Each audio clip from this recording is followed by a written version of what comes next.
Cherry Hill, Grahamstown, Baintown, from everywhere they're coming. They're the people's choice, the Saxon Superstars.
Hello? Who's in the morning?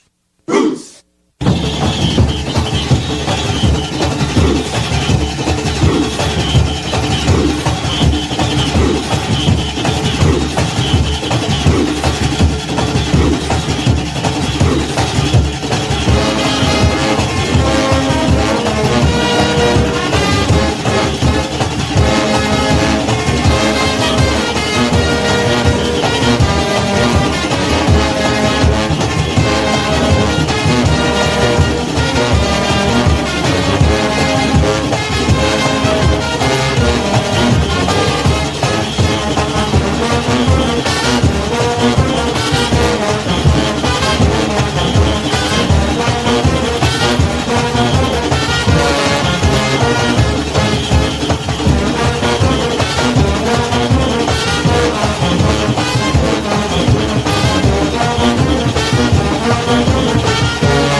Yeah, yo, George, we're finishing.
We know you're watching. We can feel you. We know that you are afraid. Afraid of us. You're afraid of change. You're afraid of what happens when the Bahamian people find out that you've lied to them. I'm going to hang up this phone, and we are going to tell them everything. We are going to tell them who they are and what you took from them. Change is not coming. Change is here.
Fellow Bahamians, you have been lied to.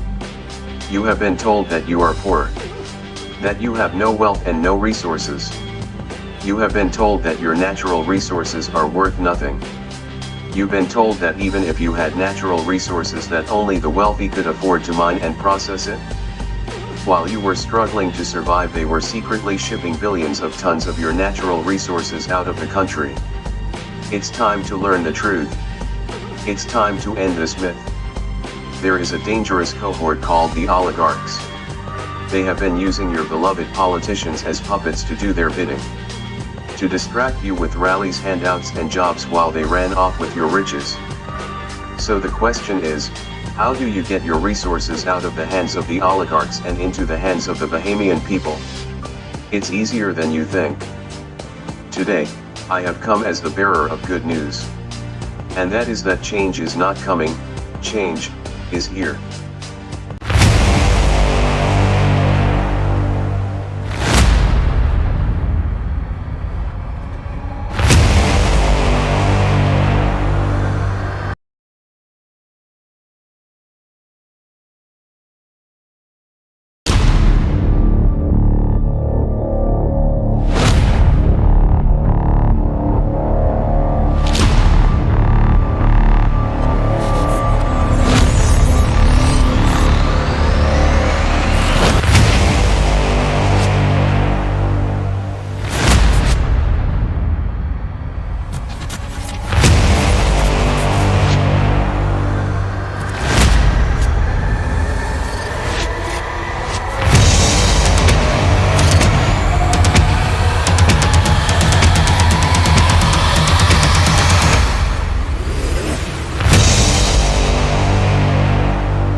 You know, a lot of people wonder how Dubai became a very big, famous and rich city.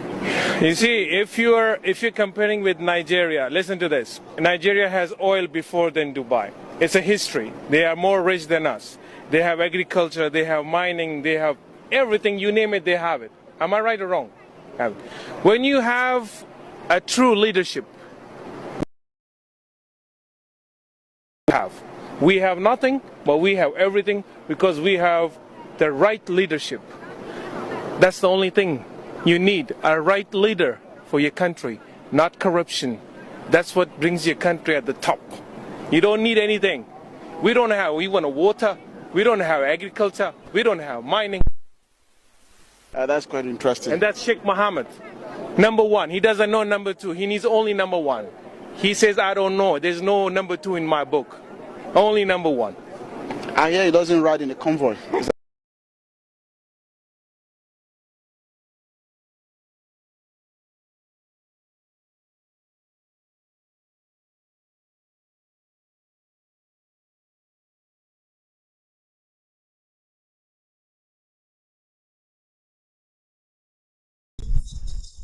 Sadly,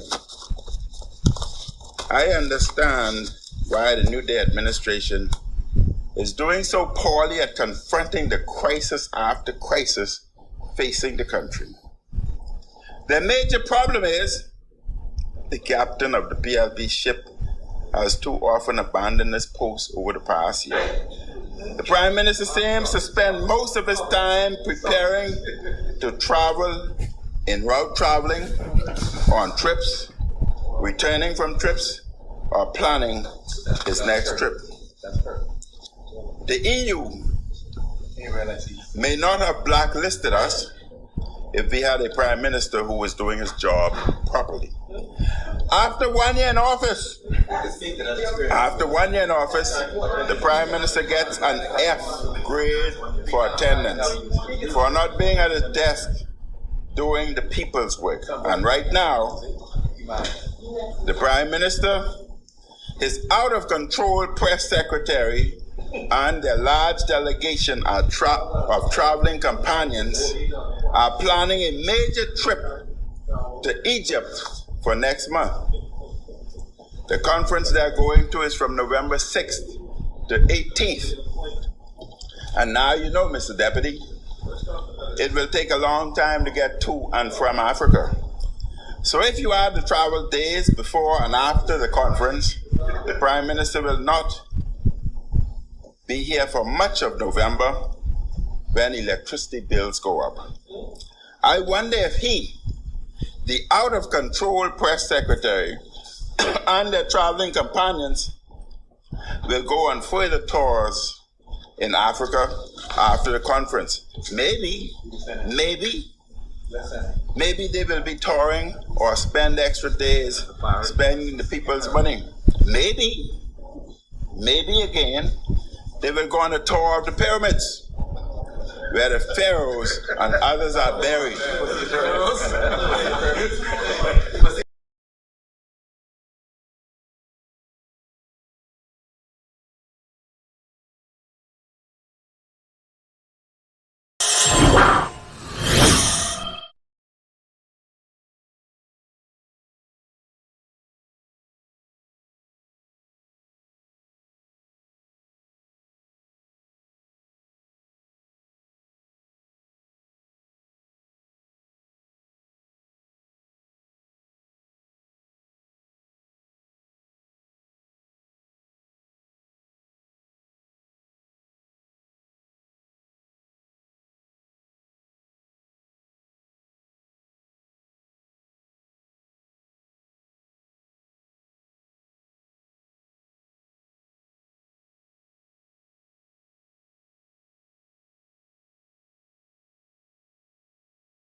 Good afternoon, everybody. We are so sorry about that. They said there's no sound. I just want to thank all of you for being here with us. I want to thank you for tuning in, spending your special Sunday with all of us. Thank you so much for always being a part of this. And thank you to everyone who has been spreading the news, spreading the message of the new Bahamas. People who have been spreading the message. Listen, they have bought out the media. They have given ambassadorships to media owners, and they've given contracts, etc., to make sure that the media is silenced. They've given jobs to make sure that the media is silenced. They can silence the media, but they cannot silence you. You is the way that the message is going to get out there. I want to thank each and every one of you Bahamians, real patriotic Bahamians, who are sharing the message in the buses, on the bus stop, in the barber shop, in the hairdresser, everywhere you go, on the bank line. You're spreading the message to your family and your friends and to strangers. That is how we're going to get the message of a new Bahamas out. We have been going back and forth for too long, and if this continues, we are going to be in serious problems. Our country is on life support. We are beyond crisis. We are on life support. We are barely surviving. And so we're going to have a serious conversation today. I'm going to try to do just 1 hour today because I have some things I have to get to. But we're going to have a serious conversation. And if we have the phone line, we'll open the phone lines for you also. But there's some things I want you to see in the law. This government is stealing again. This PLP is at it again. We keep going back and forth between these same people over and over and over. And I honestly don't know when we're going to get tired of it. This is Hubert Alexander Ingram. They are behaving, they are behaving like the bad little boy caught with his hands in the cookie jar. When his mama asks him, what are you doing? He sheepishly looks up and says, nothing, mama. You simply nothing, mama, standing there all innocent, with two hands full right up. They need some strong smacks on their hands. Didn't I tell you not to steal from our cookie jar?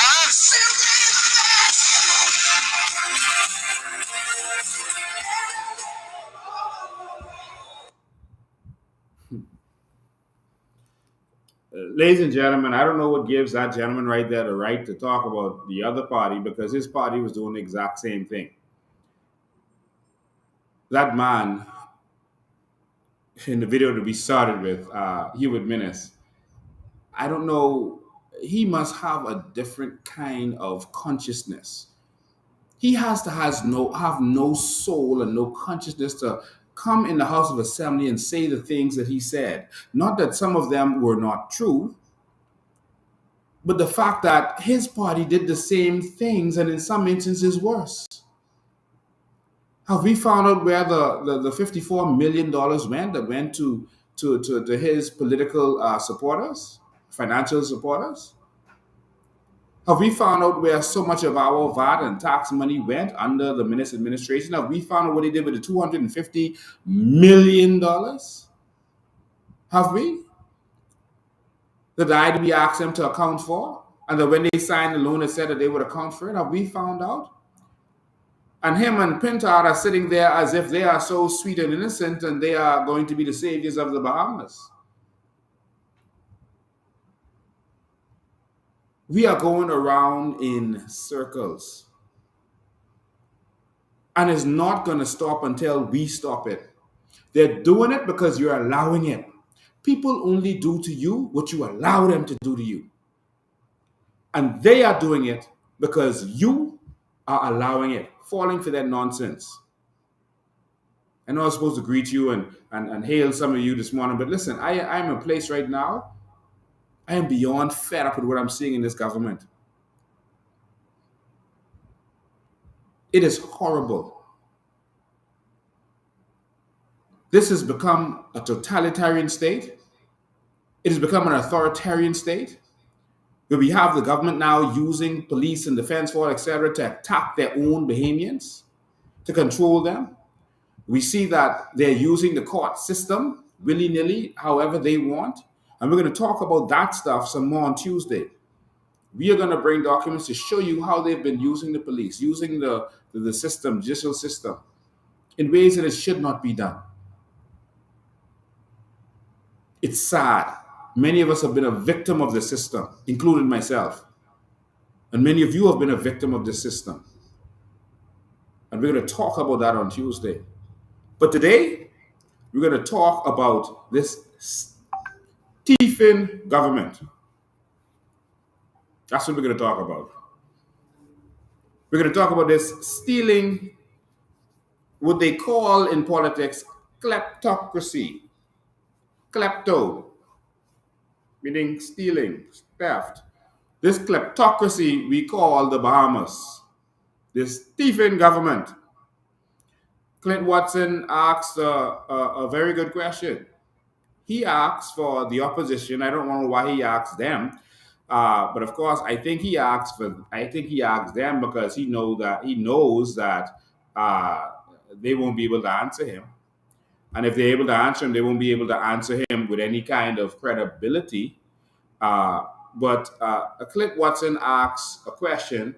He said, Watson calls on the FNM to say which law government broke in funding Bermuda trip. Well, it so happens that I know the law like the back of my hand. And so, because I know the law like the back of my hand, I'm going to answer Clint Watson. I'm going to answer him, and I'm going to tell him exactly which laws the government broke because they broke the law. There's laws they broke that go with heavy fines, up to 5 years in prison, and up to $100,000 in fines. This government, in reference to their Bermuda trip. The thing is, if they did that with the Bermuda trip, how much other things are they doing right now that has just not been exposed yet? I told you all from the beginning, before the year turned around after election. I told you all that there were persons in the administration, there were cronies who were getting loans from the Small Business Fund, getting loans and grants. I called names of wealthy persons known to be millionaires, who are getting $20,000 grants. What manner of nonsense is this? See, the thing with the PLP is they thief petty. They thief on a petty level, big and petty. The FNM steals on a large scale. If they're gonna thief $17 million for drones, for example. They're gonna thief $17 million to pay for an educational system, e-learning system. That's how the FNM steals. They're gonna take 50-60 million dollars. They're gonna steal that and funnel that money to their cronies. They're gonna charge you for things like visas, travel visas, and make sure it goes to their people. They're gonna steal millions and millions, big money. The PLP steals big money and then they steal petty money. Right now, the PLP is plotting the biggest money heist in the history of the world. I'm going to show you that in a minute. And if Bahamians don't wake up, we're going to be in serious problems. So the PLP right now is having all kinds of problems. They're having all kinds of fights amongst themselves. They're having fights amongst themselves. Their political cronies are now cursing out the party.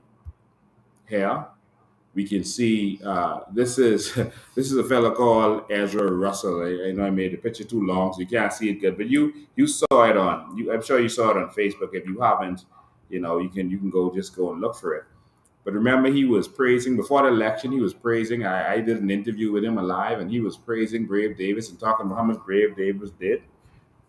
And everything he described was what Brave Davis actually did for him personally. He bragged about his plane, his airplanes. He had 5 airplanes, his restaurant, and his cars and his boats. And he bragged about things that he benefited from the government. But now he's saying this. He said, "Good morning, Bahamas. I am so motivated right now to say that we here in Cat Island are ashamed to see that nothing is happening for Cat Island after 47 years. We really don't have anything to be proud of. It looks like whoever becomes prime minister, this island stays the same. A few of us who keep investing our money with little return or none at all because of little help from the government. Cat Island needs some serious help and a people who are willing to stand up. We here in Cat Island tried FNM, then PLP. We are still the same. Something is really wrong. Feels like we keep going backwards. Simple as a direct flight from the US after 47 years can't happen. We have Bahamian owned hotel in Cat Island, no help from tourism. Cat Island, it is time we come together, demand of the Bahamas government help us. Let's put away our different with each other and push ourselves in this country. If not Cat Island, we will be here for 47 years more without anything. May God the Father keep us.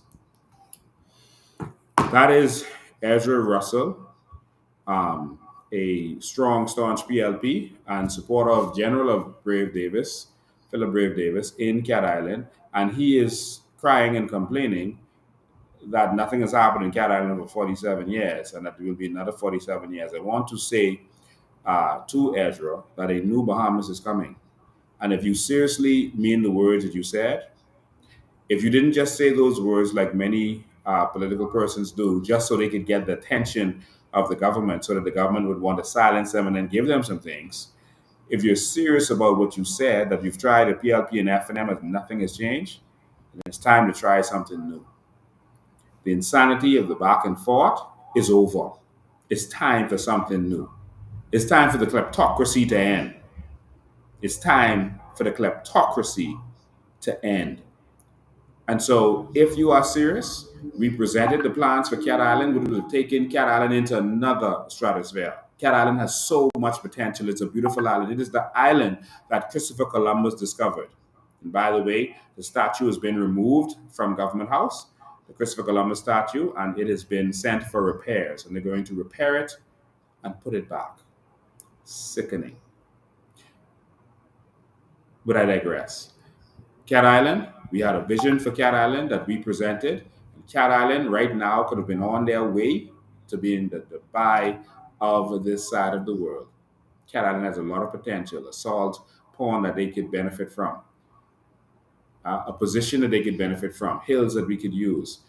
We talked about putting clouds there, data clouds in Cat Island. We talked about farming that we want to put back there. We talked about so much things that we wanted to do for Cat Island that would have generated its own income.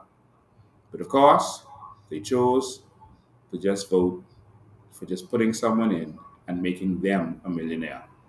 We want all Cat Islanders to benefit. So we're looking forward to, as soon as possible, removing this government and replacing it with a government of Bahamians who believe in Bahamians and who are going to be for Bahamians and put Bahamians first. So that is coming, it's on the horizon, and it is here. There's another PLP troll, that was crying recently and complaining recently. There's so many of them. It's all over WhatsApp, etc. They're disappointed with their party. And here is another one. I can't play the whole thing. I implore you to go look for it. Because it has, a lot of foul language in it, and so we don't want to offend anybody. So we're going to play this, and I'm going to play a part of it. But just to show you what's really happening already, I've never seen this kind of turnaround in 1 year. Even Minnis had more than a year, and it wasn't until almost about around Dorian when people really started turning on him. But this is another strong PLP supporter. Y'all can't be serious, man. Hey, I can say it again. Yo, some of these MPs, y'all didn't come in for keeps. Y'all only came in for seats. Brave, you really have to check some of these MPs though. Because I really think some of these MPs and MPs are doing their job. If they're not doing their job, not everybody that is on the team is with the team or part of the team. Anyone can say they are PLP from their mouth or inside their heart. They could be somebody else. Real talk, to be honest. You have to realize and understand. You have some people, they will make the team look good. They also make the team look bad. Real talk. You have some people at the end of the day, really sign for the team to go back to the race. You have some people that will cause the team to lose. I'm only being honest. And at the end of the day, I'm only being honest, guys. At the end of the day, y'all MPs have to realize and understand y'all have a job to do, y'all have a job to live up to, y'all have responsibilities,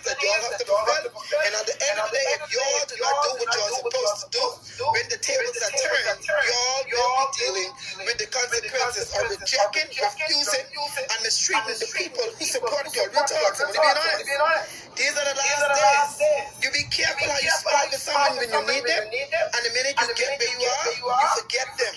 Because the same people you smile with, shake hands with, sit down and eat with, you understand me? And they supported you, and you get where you are, and then you forget them, you walk past them, you mislead them, you lie to them, you reject them, you refuse them, you run away from them. They will be the same people that you would need again someday when it's your time to face the table again. I'm only being honest. So, ladies and gentlemen, I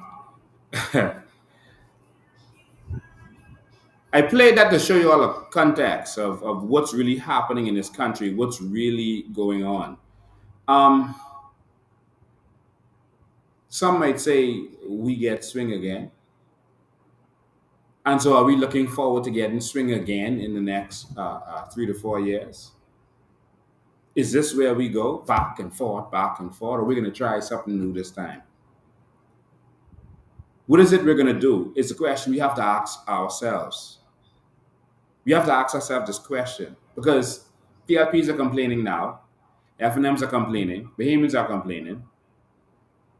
So what are you going to do? That is the question. I put it to you that you've been hoodwinked, you've been bamboozled, and you've been robbed. Every single 5 years, the government changing was not to do with the people. It's to do with the system that realized that they can't let anyone else get in because the PLP and FNM are one. And if they keep swinging it back and forth to themselves, then no one else can get in and hold them accountable. And so I want you to think back as far as you can in the modern Bahamas.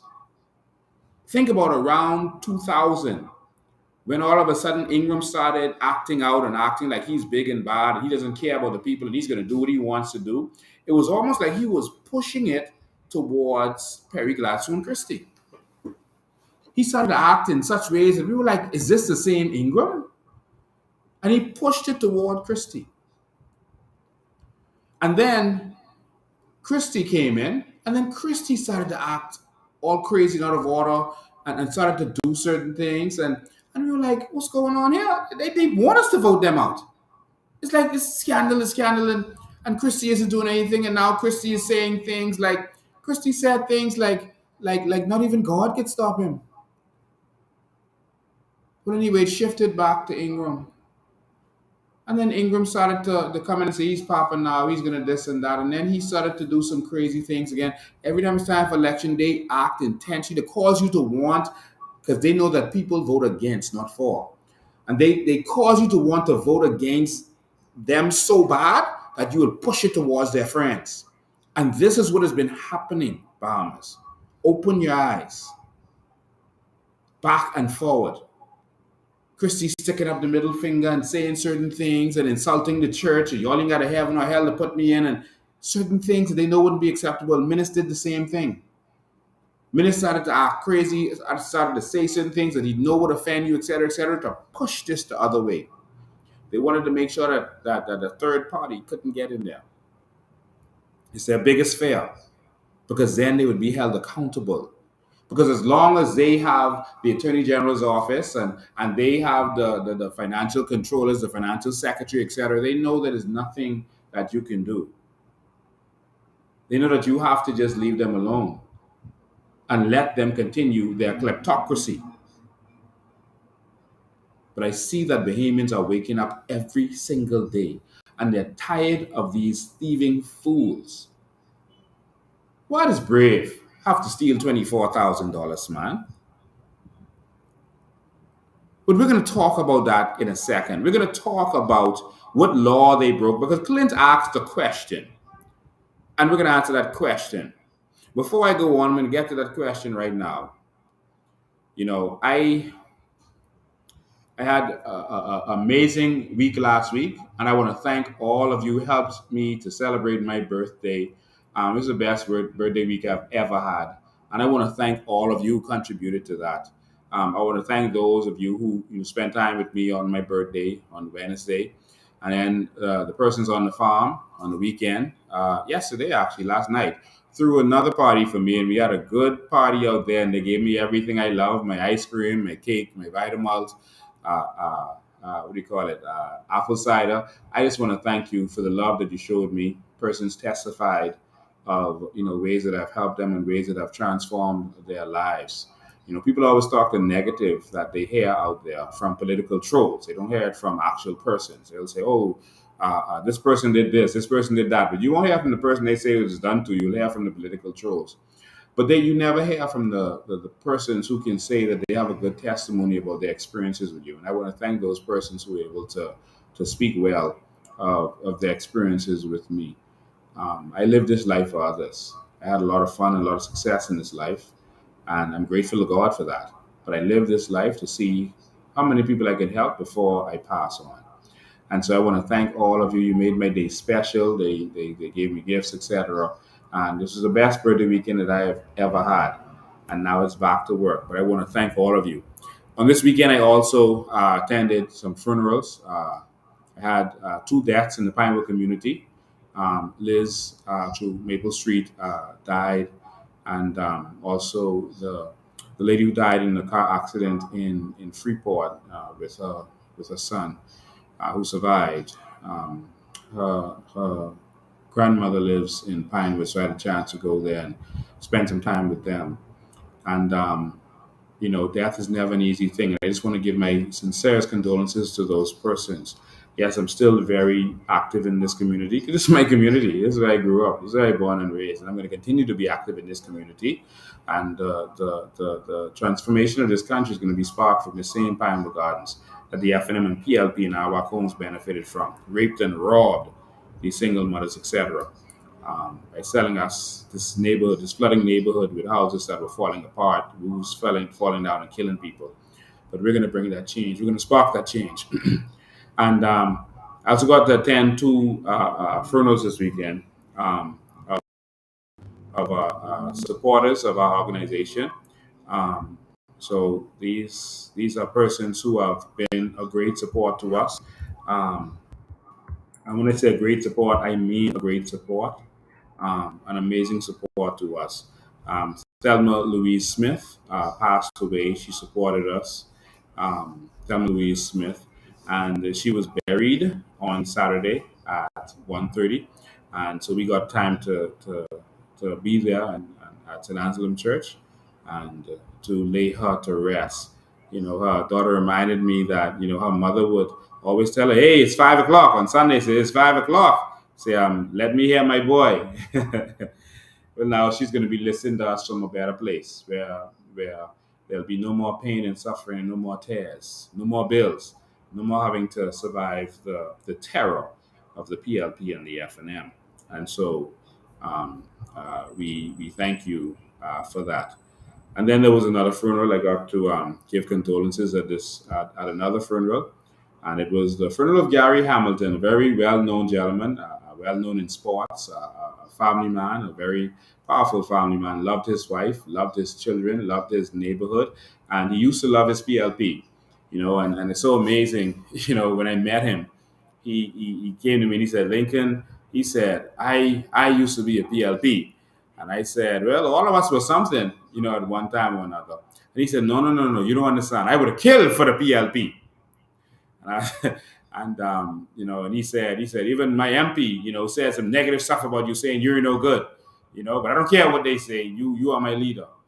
And, but the truth is he was my leader. And I said this at his funeral, because he was a man who lived by example. He showed us how to love. He showed us how to live for other people. He loved his wife. He loved his children. He loved God. And he was a very good example to us. And, I was called to give condolences. And I decided to do a little thing, a little impromptu song. And I'm going to let you hear that right now. This is the funeral of Gary Hamilton. Rest in peace. Precious Lord, take my hand and lead me on.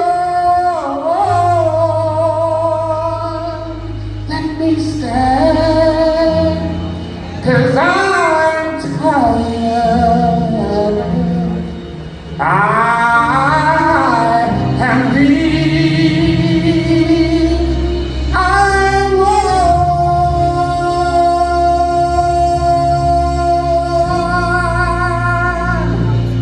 through the storm to the night. Lead me on to the light. Take my hand,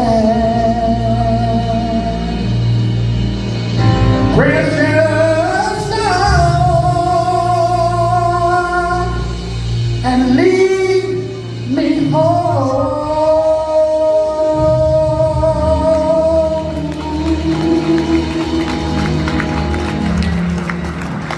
My 2 minutes.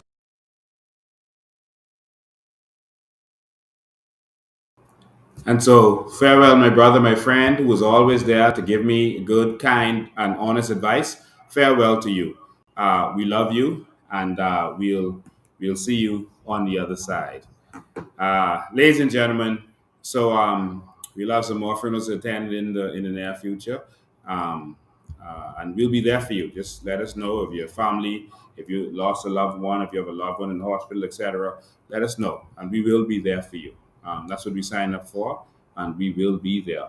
Right now, we are working diligently to get to build a refuge, a place of refuge for single mothers who are going through, who need a place to be, who are out there in the elements with their children.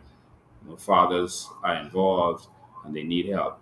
And so we are working hard. And so within the next 2 weeks, we're looking to have that up and running so that persons, and we will not ask you which party you support. If you're Bahamian, you can come. If you're a Bahamian, you are welcome to get yourself and to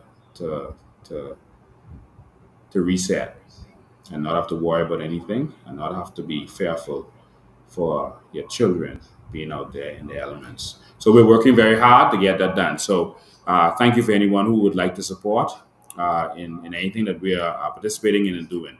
Now let's get down to what we were talking about. All right, this klepto,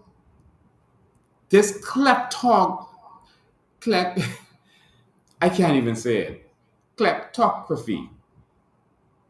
This thieving government.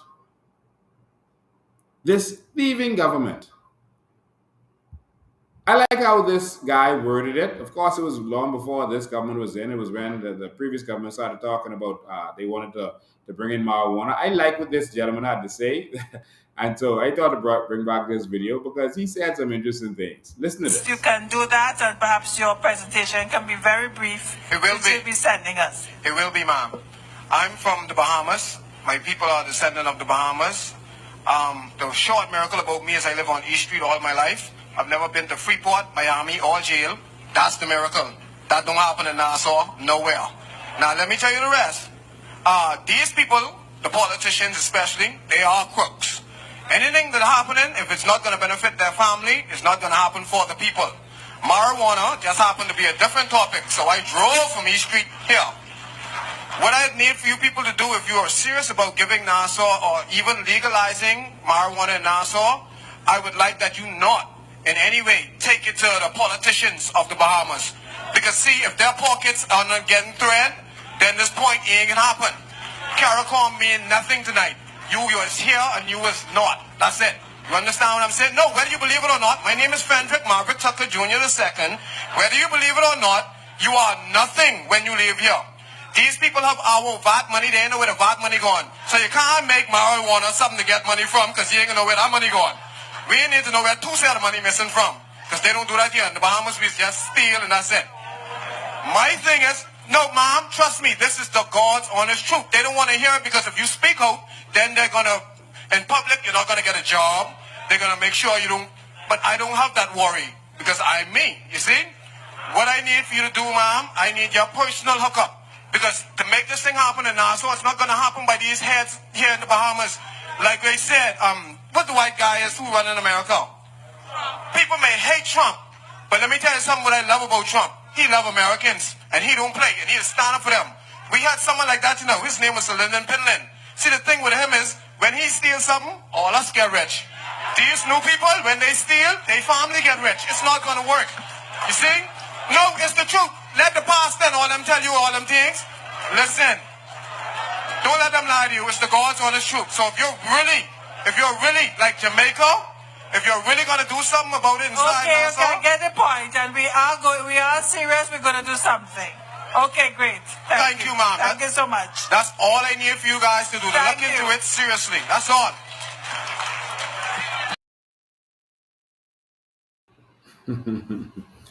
One thing with Bahamians, we'll speak our mind, buddy. We ain't gonna fight for much, but we'll speak our minds when you get us angry enough. But some of what he said was extremely true. That this government, they're just gonna steal everything. So if we have another form of income in terms of marijuana, which they were talking about at the time, the government's gonna steal all of it.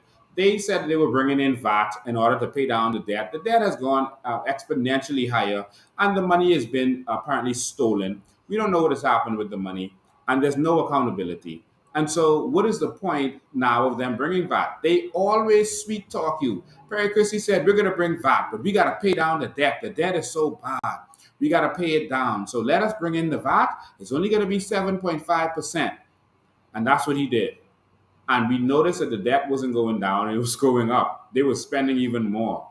And when his partners in crime came in, the F&M, they increased VAT even more. But while they were in opposition, they were attacking the present government about VAT. And then they came and raised it even more. Their partners did, the F&M.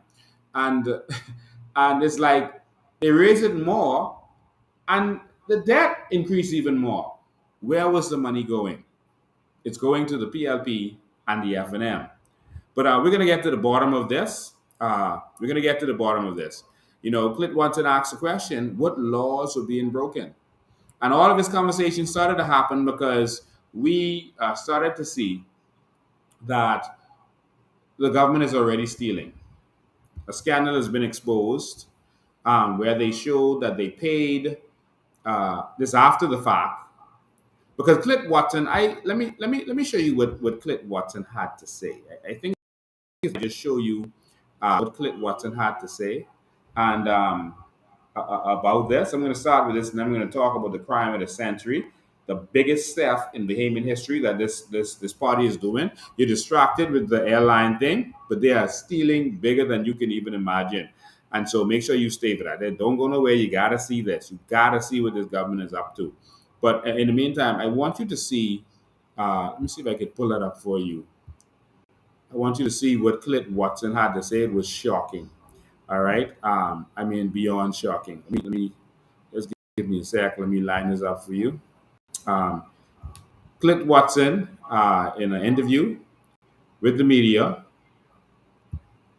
these young people that, they got to keep their jobs so they can't, fight as hard as they would have. But, oh, wow. Okay, here we go. So this is the media. This is the media call. These young children. I mean, look at them. It looks like some of them don't even. This one is on her phone. One of them is on her phone. This one is sitting there staring blankly into the future. This one is sitting there. She also seems to be staring, blankly, like why do I have to be here? This one is staring down and to the right, and it's like, oh my God, is this what I'm going to do with my life? And look at them. This one isn't even looking at Clint. This guy, they don't even looking. This one is in his phone also. And this is the media. These are the people that are here to defend. Now, two of these guys in the back asked some great questions. I will say that. I got to give them credit. But this is the media that is here to defend the Bahamian people. Here we go. Devontae,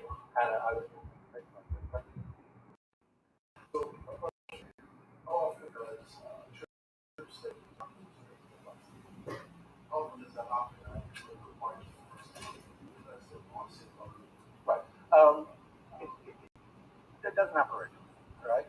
It's not something you wonder, well, this will happen next month. It doesn't happen regularly. as far as whether or not there's a conflict against political parties and government is happening right now. As far as you talked about being, we're looking to see. I mean, I've heard people ask, is it against the law? And we're asking, what is the law? I've heard the opposition leader talk about that yesterday, and we're still trying to ask him what law you're referring to. So if you refer to a law, then we can look at it and see whether. Wait, Bahamas. The government is asking the opposition what the law is to educate them on what law they broke. I mean, this is mind blowing. You know, let me just continue. What he's referring to relevant, but we don't know about the law. We do ask if he referred to anything particular to say what it is so that it can be looked into.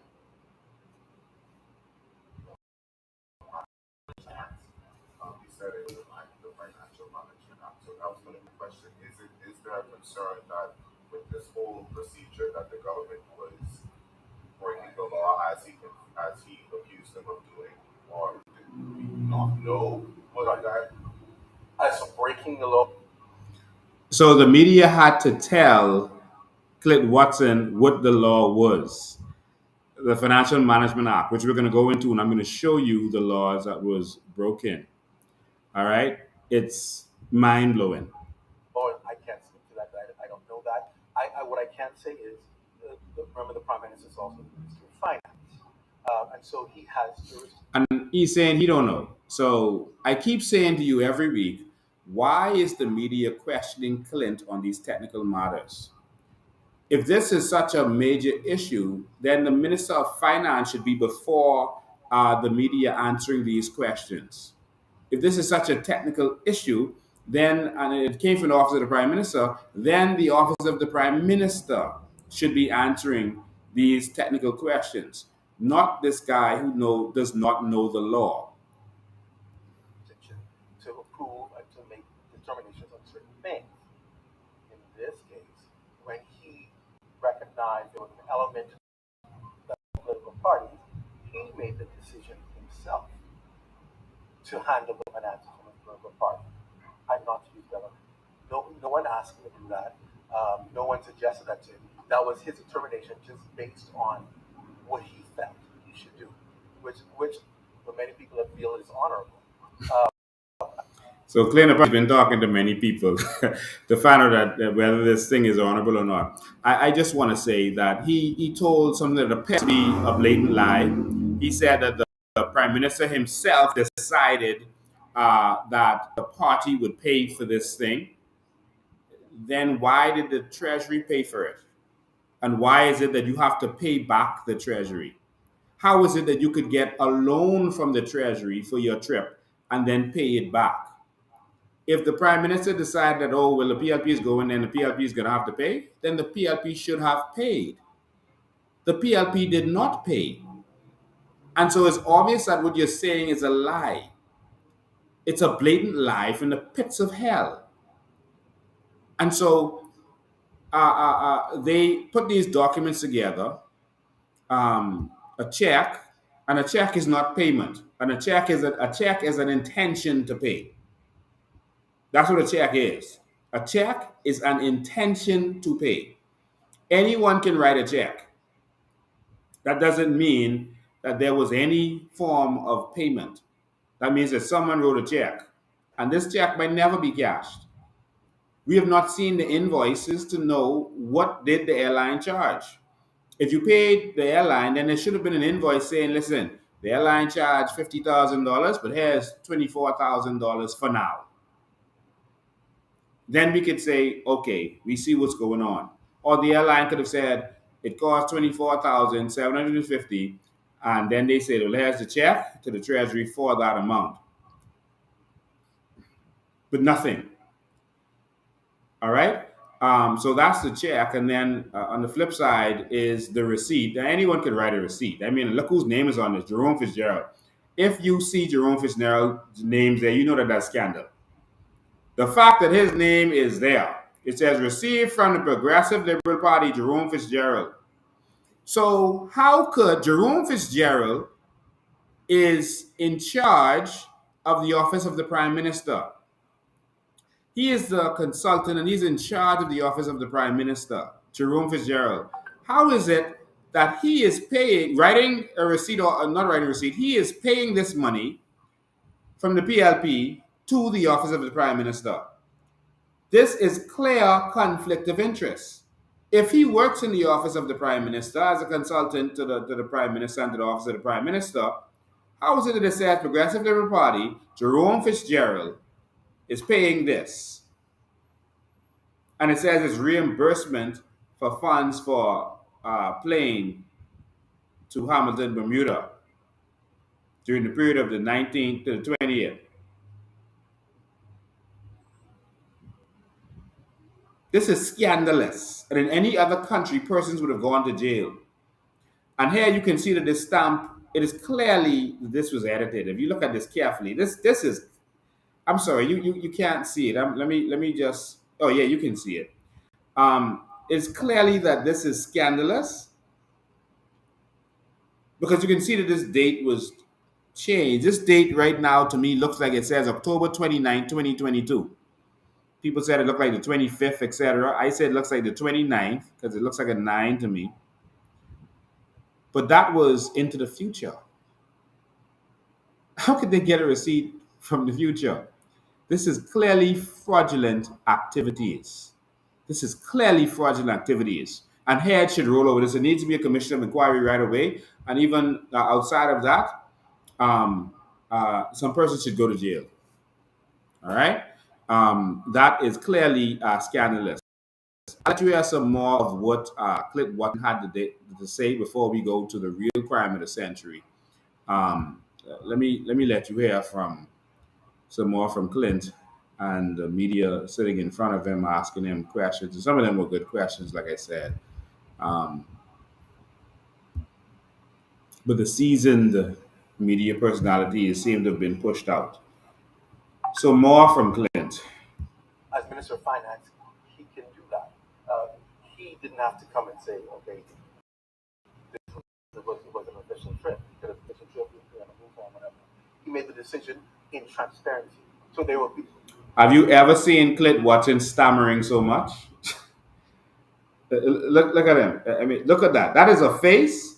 That is the face of a liar. Look at that face. Just look at it. Oh my God. Be no doubt or question of any use of funds that are not author quote what otherwise many people describe. And so we continue to look at it. Let's continue to look at it. Because, matter of fact, we're going to perhaps make some suggestions on a number of things going forward. You'll probably hear it next press conference. But it's always trying to look and see what you're able to do versus what you're not able to do. And that's why when you're not sure or there's a gray area or you just want to go with your gut feeling, you make a move with the Prime Minister did and said, listen, we'll allow the party to cover it so that the people aren't concerned of their funds. And I think that I'll show you that was a decision even before there were concerns from opposition, even before there were reports in the media. The decision was made that the party would plead for it and reimburse the government to make sure that there was no gray area as to whether or not it's okay or not okay. Personally, I find it very hard to believe that there was no budget set for a trip. Let me clarify for you. I'm glad you asked. Hopefully we can help you with it. Prime Minister wouldn't set a budget for a trip. That's not his responsibility. He's running the country. He's invited. He will say yes or no whether or not he will attend. He doesn't sit and plan a trip and budget out. That happens in the office. It happens with various divisions, civil servants whose job are to plan and organize. Now, when you budget a trip, you may say, okay, the accounts department may say, okay, pay for this, pay for this. At the end of the day, when the trip is done, there's a cabinet approval that's given, obviously, for the trip, which will outline that these expenses will have to be covered. But you won't have an exact figure until it actually transpires. You can see what was spent and what was not spent. It normally happens in the back end. That's not unusual. That's how it works in government, in the government system, in accounting.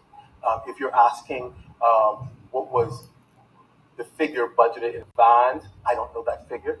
We can perhaps get that for you. I don't know that, so I don't want to speak unless I know that. But we can get it for you. So was there cabinet approval for this trip? Oh, it was an official trip. Yeah. I don't know. Let me confirm that for you. So was it an official trip or was it not an official trip? Because it keeps going from being an official trip to being a party trip to an official trip to a party trip. One thing I know about the PLP is, and this is why, you know, it's entertaining to have them in government because they can't lie well. They don't lie well, and they're so arrogant with their lies and their blatantness that they just don't care, and they just say anything and just think that you're just going to believe it because they said it. For you. All right, before saying it was. That's a process that happens usually with government travel. There are cabinet approvals for it. You are unable to say if there was a cabinet approval, that it wasn't. But that is a process. That is the. But I want to confirm to you whether or not it actually happened. That is a process. Also, it's I think a week after they would have returned from the trip. There still hasn't been all of the receipts from the trip still hasn't been turned in a week later. Okay, I can't take any more of that, ladies and gentlemen. I'm so sorry, but that is Clint Watson trying his best to lie his way out for this government, and it's ridiculous. I want to thank those persons in the media who stood strong and who asked some questions. One of the Eyewitness News guy said, "Listen, I find it hard to believe that you didn't have a budget for this, that you wouldn't know what the budget is." And of course, they're lying, so they're covering everything up. So just keep paying attention, and we're going to get to that. But Clint asked, what is the law? He asked, what is the law on it? And they told him what the law is on it. And of course, he just ran away from that. But this is the law as it relates to, to financial crimes in government. I'm going to pull it up for you right now. Just give me a sec to line it up for you. In terms of financial crimes, I am reading from the Public Finance Management Act. The Public Finance Management Act. It's the act. It's the act when it comes to what government can and cannot do. And so we're just going to browse through this a little bit so you can see that we have laws in place. The problem we have is we have corrupt officials who won't enforce the laws against themselves. We don't have any mechanisms. Like in the United States, if a senator does a crime, they go to jail. If the president does a crime, there's mechanisms in place for that president to be impeached. And once impeached, he can go to jail. All right? There are mechanisms in place for accountability. We don't have that here. We don't have people even honoring the Westminster system. You can see in England, they've had 5 prime ministers in 6 years, 3 since 2019, because they are held accountable. But here, no, Bahamians are soft, and we just, whatever our party does, we make excuses for it. Forget our country, let the country can go to hell, and we just side with our party. And that's where we go wrong. But here, I want to show you this act. It says a public officer or other person with responsibility for public resources, so just a member of parliament, there's anybody who is a public official, or any other person with responsibility for public resources commits an offense. See that word? Offense. What does that mean? In other words, a crime of financial misconduct if, without lawful authority, that person willfully or recklessly, so they might even have intended to do it, but they might have done it in a reckless manner. If they do any of these things, incurs expenditure or makes commitments for expenditure of public money. So if there was no approval, it was outside of the budget, etc., if they incurred expenditure or makes commitments to it. That means you didn't spend the money, but you committed to spending the money. All right? Of any of the public money. That's one offense. It's one count. If they open a bank account, I'll skip over that because they didn't open a bank account, maintains the bank account, etc. Disposes of or pledges, encumbers public property, not that. Provides incorrect information to the revenue, etc. But I'm going to go to subsection 2. A public officer or other person with responsibility for public resources commits an offense of financial misconduct if that person willfully or recklessly makes any statement or declaration, gives any information or certificate, etc., resists or obstructs any person acting in discharge of their duties, etc. I'm going to go straight down to where it is. Diverts funds to unauthorized activities. So you take the treasury money and spend it on a party event, a party trip. That's D. Diverts funds to unauthorized activities.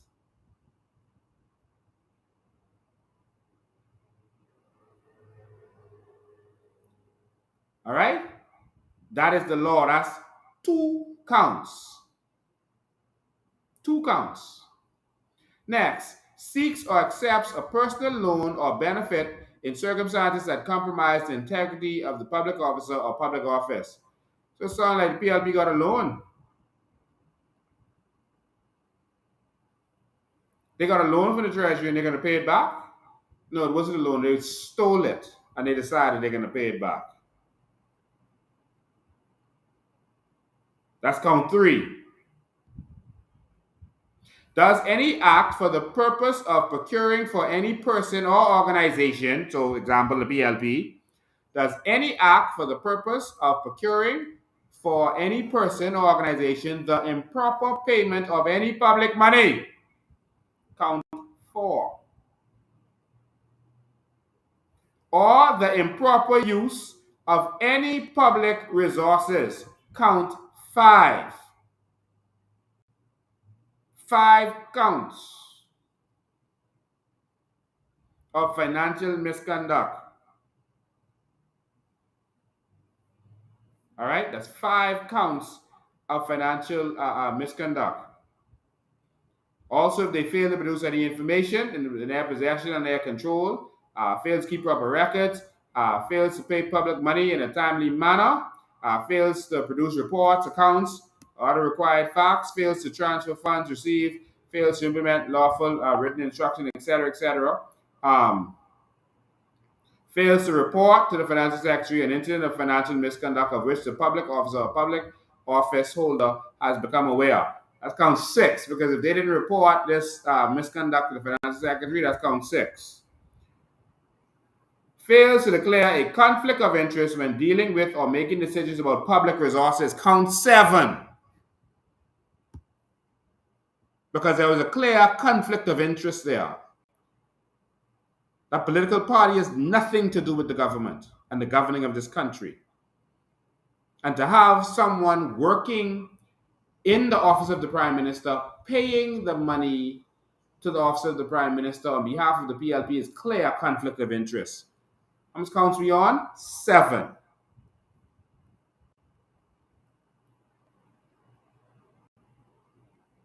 And then they talk about how it's being investigated, how it's supposed to go through the commission, etc., etc., etc. And they talk about, what should happen to an officer, and then criminal proceedings. A public officer, public office holder, that's a member of parliament.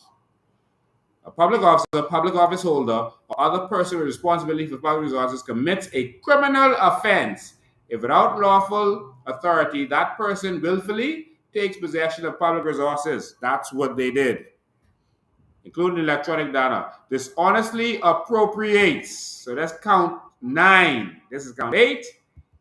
And this is count 9. Dishonestly appropriates public resources.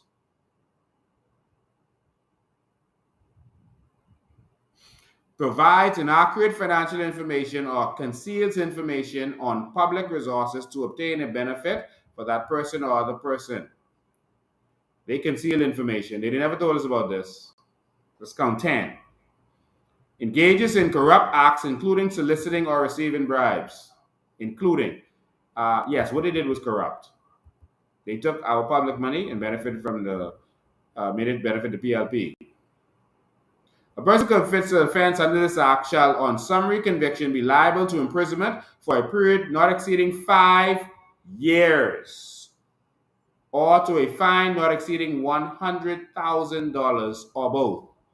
So to answer Clint, the criminal organization known as the Progressive Liberal Party has committed offenses against the public purse. They've been caught red-handed and confess to misappropriating public funds. They have confessed. And so, ladies and gentlemen, we can allow people to keep doing what they're doing. Minister, FNM did it, PLP did it, FNM do it, PLP did it. That's 11 counts of criminal activity under one act. I didn't go under the other acts. I'll just leave it right there.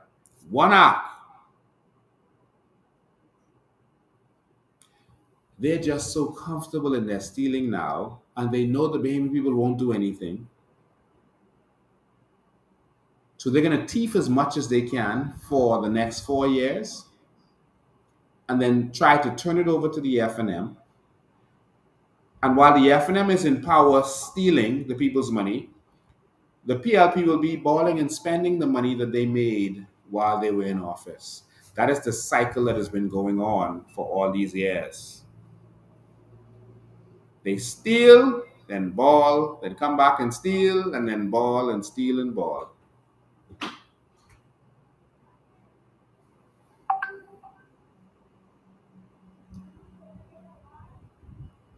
I only need 1 day in the House of Assembly, and it'll be a cleansing.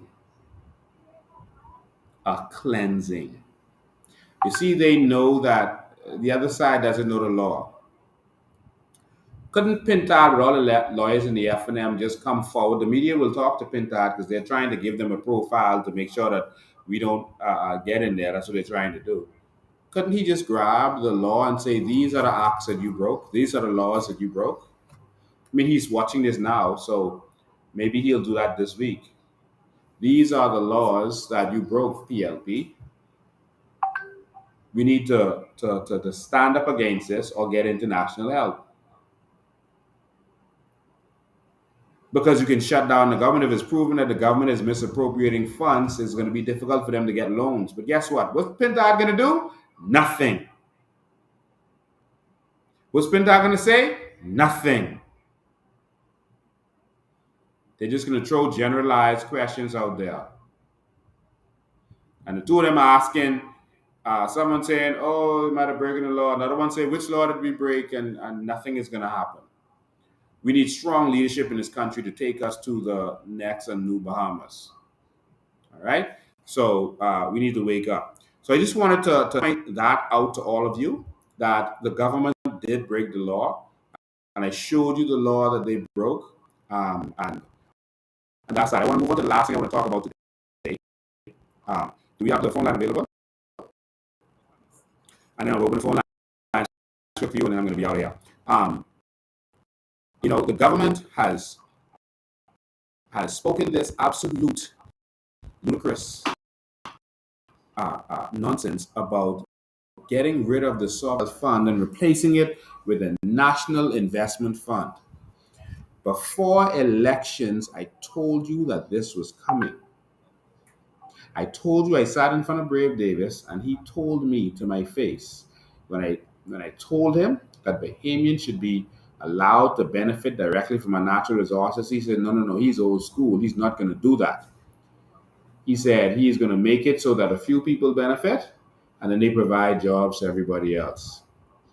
And while People are living in their cars in this country, living on the beach, homeless, while 11,000 persons every month is going to social services for help. While 11,000 people are going to social services for help because they can't make it, they don't know what to do. These people are stealing all of the resources. You remember the stories that we put out there with national insurance, et cetera, all this going on. And now they're going to legally steal the natural resources. Brave Davis is doing just what I told you he said he was going to do. And so the Sovereign Wealth Fund has a possibility of Bahamians benefiting. But Brave Davis, and I'm going to pull this up, Brave Davis decided that no. Bahamians won't be allowed to benefit from their natural resources because they want to keep you under their foot. They don't want you to become independent of the government. They want you to be beggars and begging the government for everything you want. Ladies and gentlemen, I want you to see what they're saying. I'm just going to show you a little clip, and then I'm going to read to you what Brave Davis had to say from his speech, because I'm sorry, but I can't take much of listening to his voice.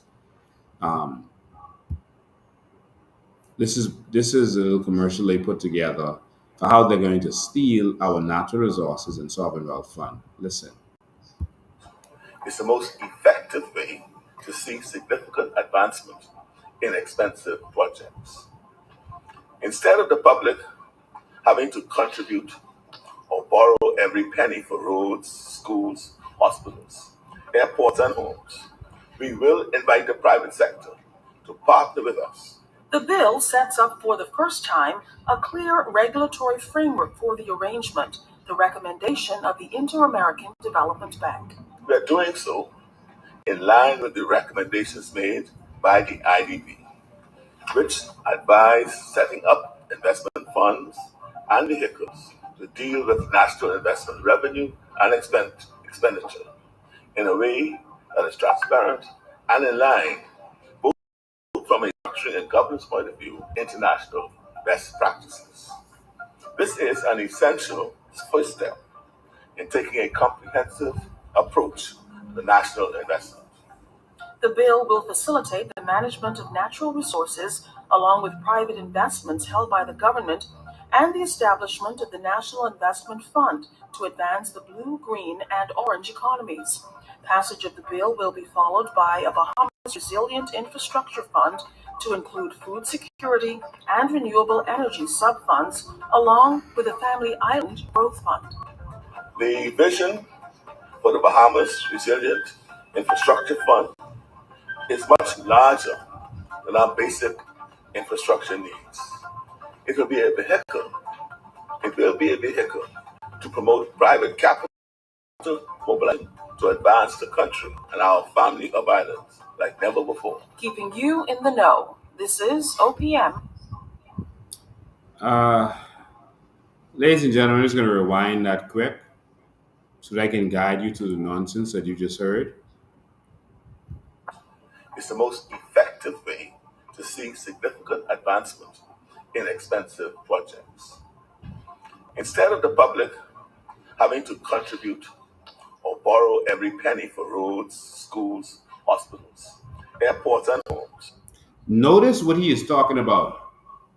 Roads, schools, hospital, airports, and then they're building projects for our homes to use our crown land to sell back to us, building the cheap houses. He's also talking about private-public partnerships to do this with the natural resources in the mix. And I want you to wake up.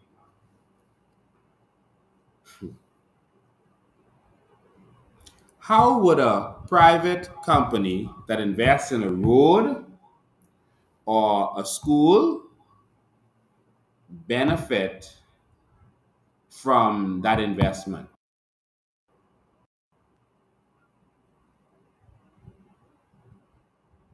Schools are free. We don't pay tolls. How is this a partnership? What is the partnership? Is this really a partnership? So if you build a school, you're going to now charge the children? What's happening here? What's really going on under the table? Does this not make sense to anybody else? How would a private person, a private company benefit by investing with the government in schools, road, hospitals, etc.? These are not for profit initiatives. Something fishy is going on. Well, I'll tell you what's going on. What's going on is this is a way to grab our natural resources. So let me help you understand. So, for example, remember Clico? Clico formed their company by using land as collateral. So they used some land they had as collateral in order to form their insurance company in the Bahamas. Okay, and so the land was held, and they was able to use it, and somebody was able to get rid of that land when they was falling apart. He was able to sell that and do whatever they wanted, but they owned the land. I'm told that when Chester Cooper went into the insurance business, he did the same thing. He used land as collateral. There's nothing wrong with that. Land as collateral in order to go into the business. And the land has a certain value. They are going to take our natural resources, and this is about owning the natural resources legally. They're going to take our natural resources, kind of like Oban. When Oban was coming to the Bahamas, the major part of their project wasn't about oil. It was about this land, this crown land that was going to be given to do subdivisions with. So that wasn't really an oil deal, that was a real estate deal. But they got our natural resource, which is our land. And so what they're going to do is they're going to take our aragonite, our land, limestone, etc., and they're going to take the value of it and put it into a company. And then they're going to let one of their oligarch crony companies, PLP crony companies, put a small amount of money in, use natural resources as the collateral to be able to do business in a certain way, and then be able to grab this because now they own it. They are part of the company that owns this natural resource.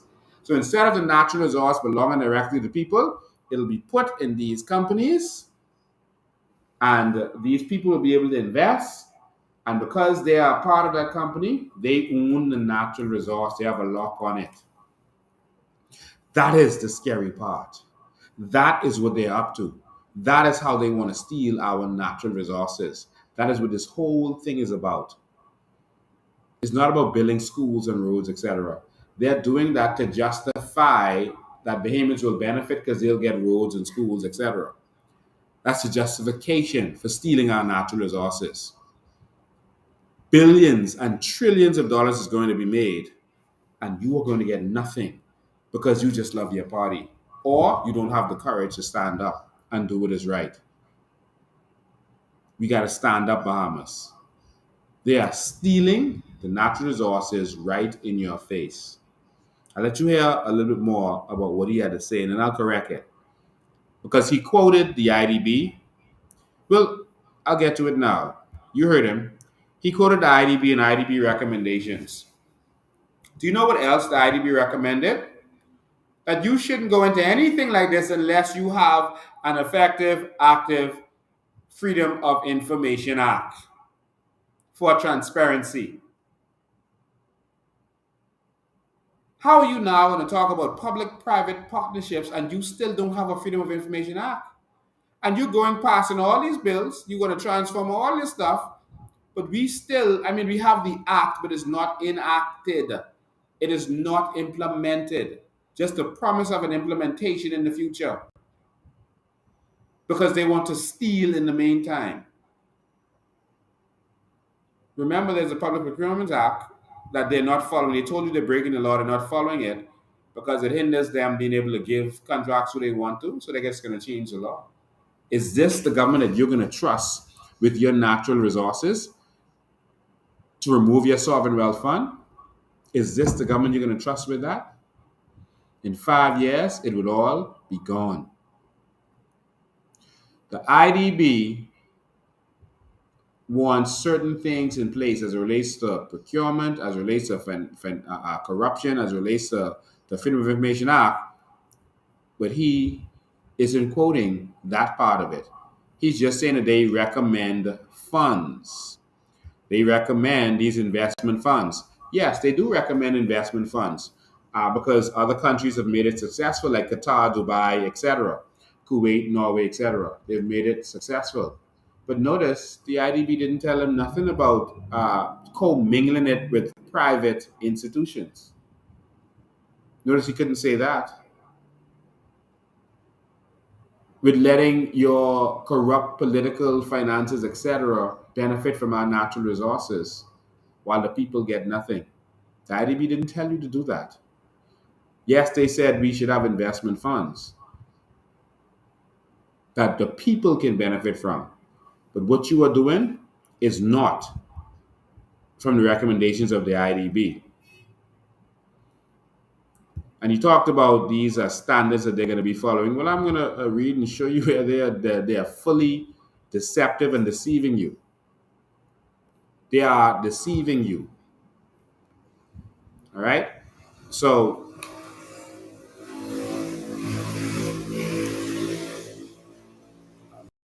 it's on the wrong screen. Let me see how we get there. Right. Yeah, this is Brave. Let me play a little bit more of what he had to say. We will invite the private sector to partner with us. The bill sets up for the first time a clear regulatory framework for the arrangement, the recommendation of the Inter-American Development Bank. We are doing so in line with the recommendations made by the IDB, which advise setting up investment funds and vehicles to deal with national investment revenue and expenditure in a way that is transparent and in line, both from a structuring and governance point of view, with international best practices.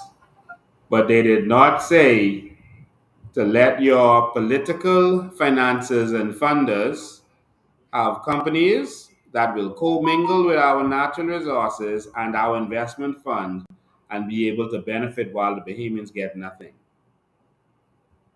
This is an essential first step in taking a comprehensive approach to national investment.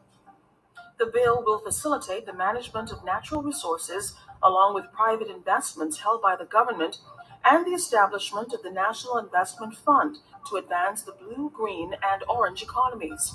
Passage of the bill will be followed by a So the purpose of the fund is to advance the blue, green, and orange economy, right? What does that have to do with schools and roads?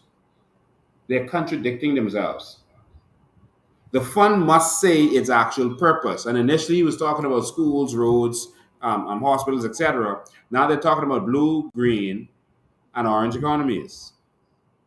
Orange meaning cultural, entertainment, etc. Something is wrong here. Wake up, Bahamas. Bahamas Resilient Infrastructure Fund to include food security and renewable energy sub-funds, along with a Family Island Growth Fund. The vision for the Bahamas Resilient Infrastructure Fund is much larger than our basic infrastructure needs. It will be a vehicle to promote private capital mobilization to advance the country and our family of islands like never before. Keeping you in the know. This is OPM Prep. Bahamas, this is scary. This is terrifying. I don't know if you know what you're listening to, but this is the theft of everything Bahamian. Here in his speech, you heard some of it, the public-private partnerships, etc. I'm going to go straight to page 6. He talked about IDB, etc. I'm going to skip over that. I'm going to go straight to page 6, paragraph 6.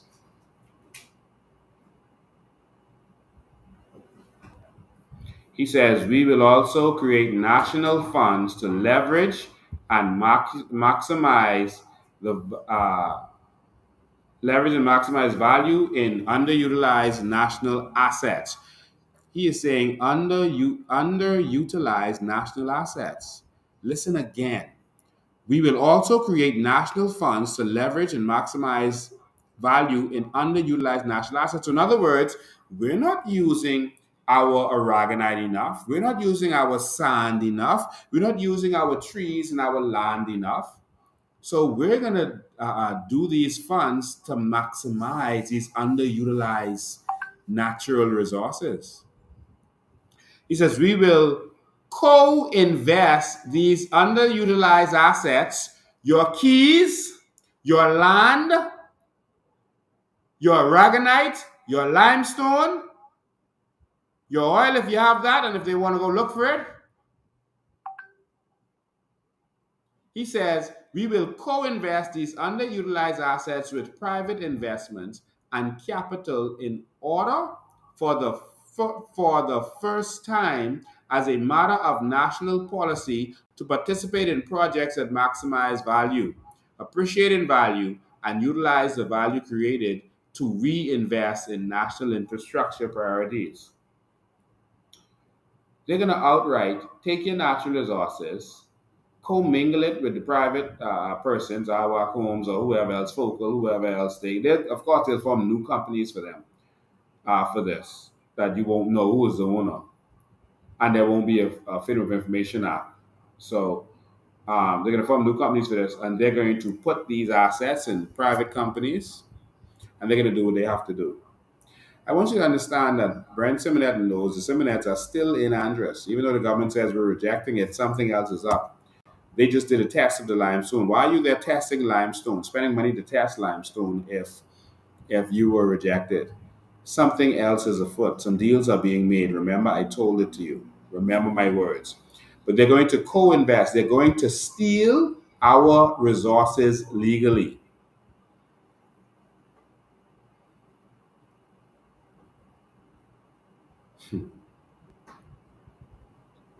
This is terrifying. He said this bill is based on global benchmark of how national funds are designed and global principles of good governance. He says we are proud that this National Investment Fund bill is structured in line with the Santiago principles. And these are a set of 24 principles that assign the best practices for national funds. Okay, I wonder if they didn't think we could actually just look up the Santiago principles. Because we can. And there it is. It's the San Diego principles. I just say to Bahamian people, we are extremely concerned because they mentioned the 24 San Diego principles, and I read these principles, and nowhere in these principles is it talk about stealing our natural resources and intermingling it with the private sector to do anything. They mention certain countries in this that have sovereign wealth funds or national investment funds. They talked about places like Saudi Arabia, Kuwait, Dubai, Qatar, etc. But all of these people make sure that their people benefit. It's not for infrastructural purposes. And so as I read all of these, and I don't have time now to read all of this, but nowhere, and here they are, I'm just going to go slow so you can see it. Nowhere does it talk about that. But one thing it does talk about is that there needs to be transparency and accountability before you can do this. The accountability framework of the sovereign wealth fund operations should be clearly defined in the relevant legislation, charter, or other constitutive document. And I've started to read the document, which I'm going to go over another time with you. I don't see anything clearly defined in there. Nothing. Annual reports to talk about mostly is about accountability. They didn't talk about no co-mingling and co-investment and all this kind of nonsense that they're talking about. We got to be smart, Bahamas. They're trying to steal our natural resources so that by the time as the new Bahamas happens, that they would have these natural resources locked up. and it will be difficult to take it back. They're going to put a punishment clause in there to punish the Bahamas if you take it back from them. Remember, this is the same party, the same exact party. I wish I could go through that document with you some more, but I guess I'll put it up there so you can go and see it. It's the same party that did a company called Blue Water and tried to sell BEC to themselves on credit. On credit. It's the same party.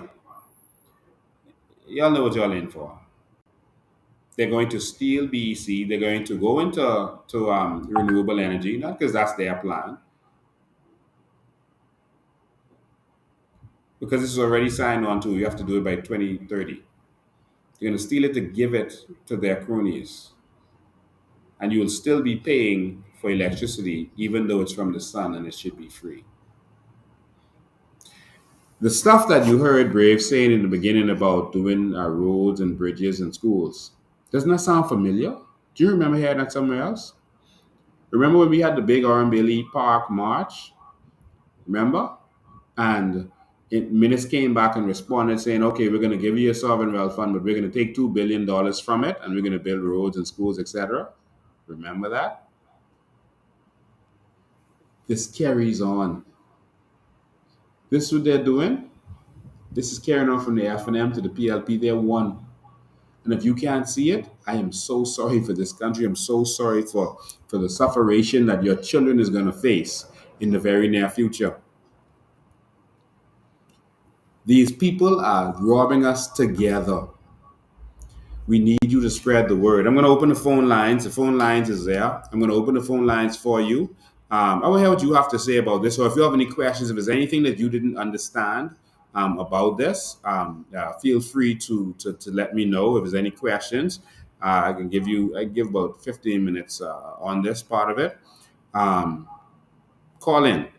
The number is 804-4264. 804-4264. Please call in. Please call in and let me hear what you have to say. What do you have to say about what you just saw? About the law, about them stealing, breaking 11 counts of the law, of one law. 11 counts. And then pretending that they don't know what's going on.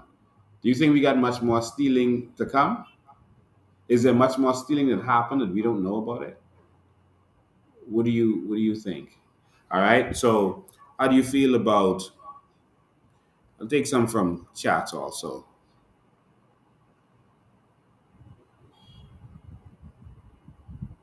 Lincoln, why do you think that they done the House of Parliament? You are in secret deals? I don't understand your question. That isn't in English. All right. So we got a caller. Let's go to the lines. Good afternoon. Welcome. Hi, good evening, Mr. Bain. So good to hear from you again. Thank you. Boy, that sovereign wealth fund, that plan, Brave, of natural resources, that is scary, Mr. Bain. Yep. And I only want to say, I'm so sick of hearing every day when you think it can't get no worse. Mm-hmm. Let me tell you all something. These people, they even ain't watching about getting back in power. You know, we got to be aware. They are going to get back in power. They could steal a sovereign wealth fund, then they straight. It doesn't matter. That's what they're all about. So we don't need to be worried about, they ain't do it because they want to get back in. That's small things to what they're really after, which is locking down on our sovereign wealth fund. So having said that, Mr. B, what is the next step? We can't sit back and allow it to happen. We need to go now and full load and counteracting this. What do we do? Well, there's only a couple of things you can do. You can organize and you can support the party that's willing to fight for you and get them out of the House of Assembly, which has to happen. I don't care how much you protest. I don't care how much you try to get them to do what's right. They're up to tricks and they don't care and they feel that they can't be moved for 4 years.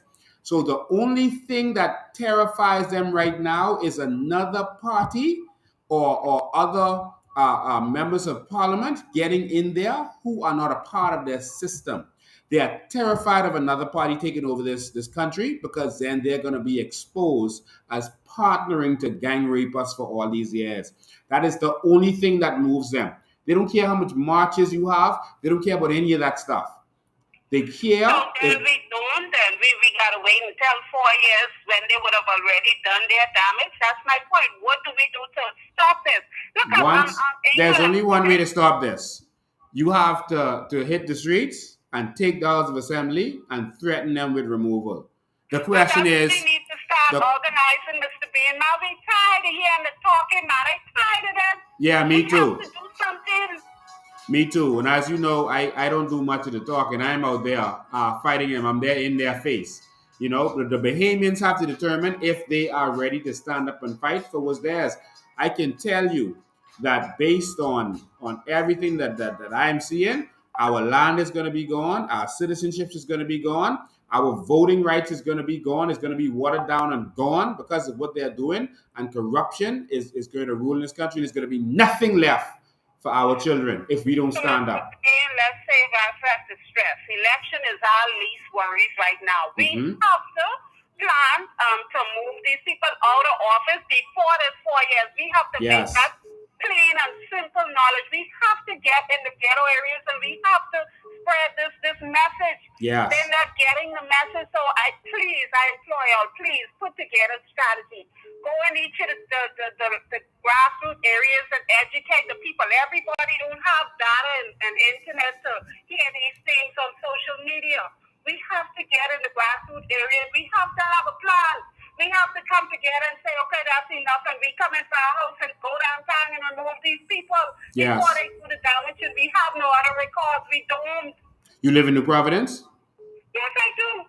Okay, you live in New Providence. When we call to start organizing to get everyone in these neighborhoods and get the message out there, because the Bahamians have to know you're angry because you know and you see. There are persons who don't know and haven't seen yet, you know, and so we have to get the message out to them. It's going to take. I be downtown every time, Mr. B. Yes, thank you so much. Recognize my voice. Thank you. Everything happened with the COI daily. Yes, and we got to get persons to come together. When we organize, we're organizing all of our branches now. Contact the same number. Send a message to the same number, the same exact number that I'm talking, that you're talking to me on right now, 804-4264. Send a message. Let them know you want to be a part of the groups, the WhatsApp groups. I tell you, I'm a part of the group. Yes, I know. I'm not talking to you. I said it to the general public. Okay. Let them know that you want to be a part of the group. And you want to be active so that when we form the branches, that the branches can take this message into the community. But also, you can't just wait for the party to do so.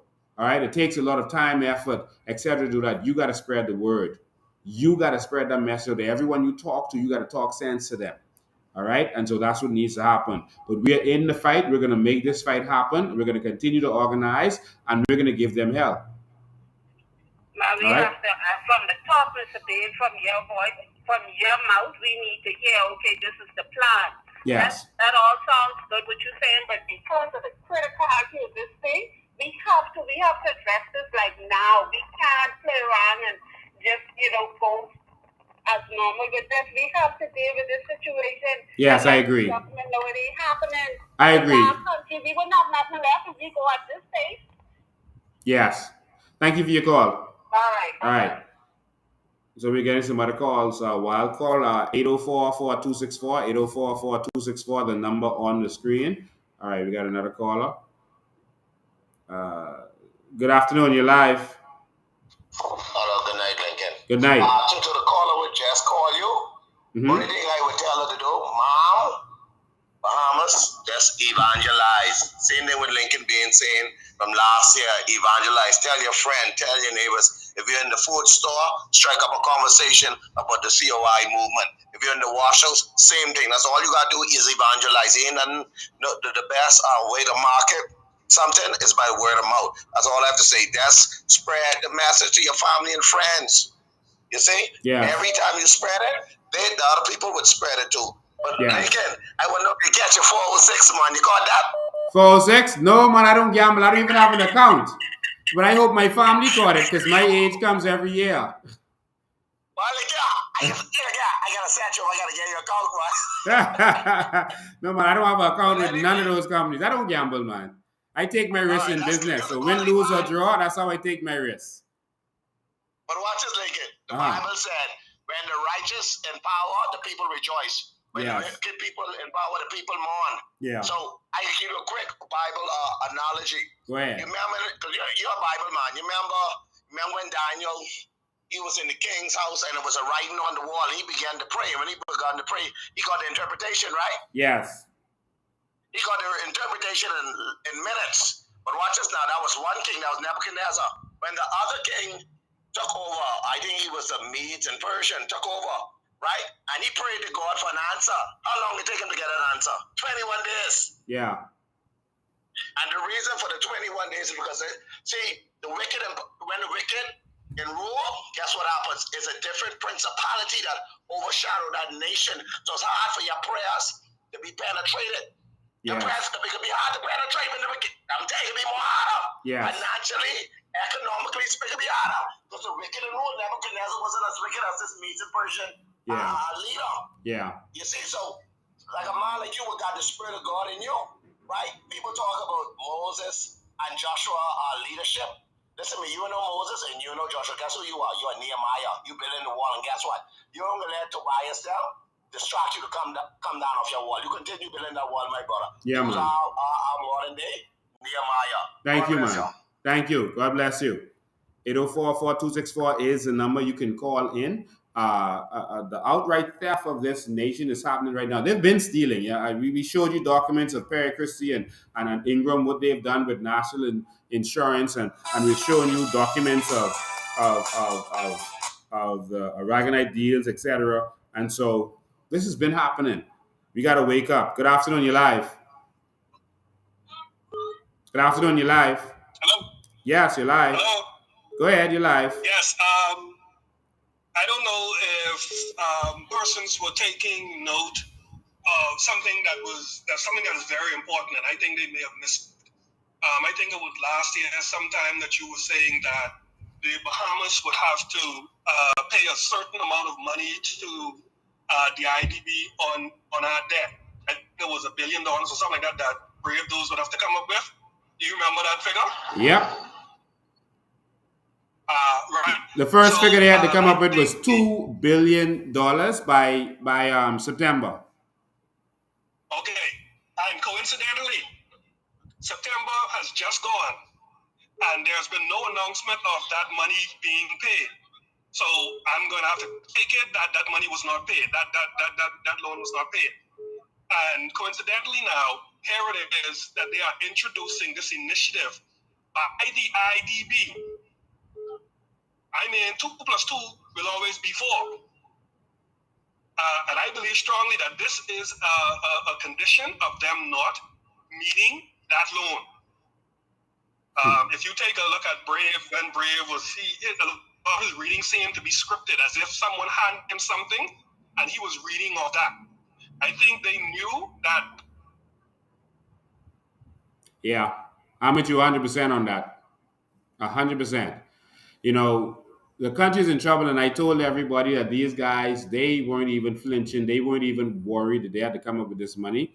But now some things that happen for our natural resources to be taken from us, because it's supposed to belong to the people, is going to be taken from us and be able to put in the private initiatives.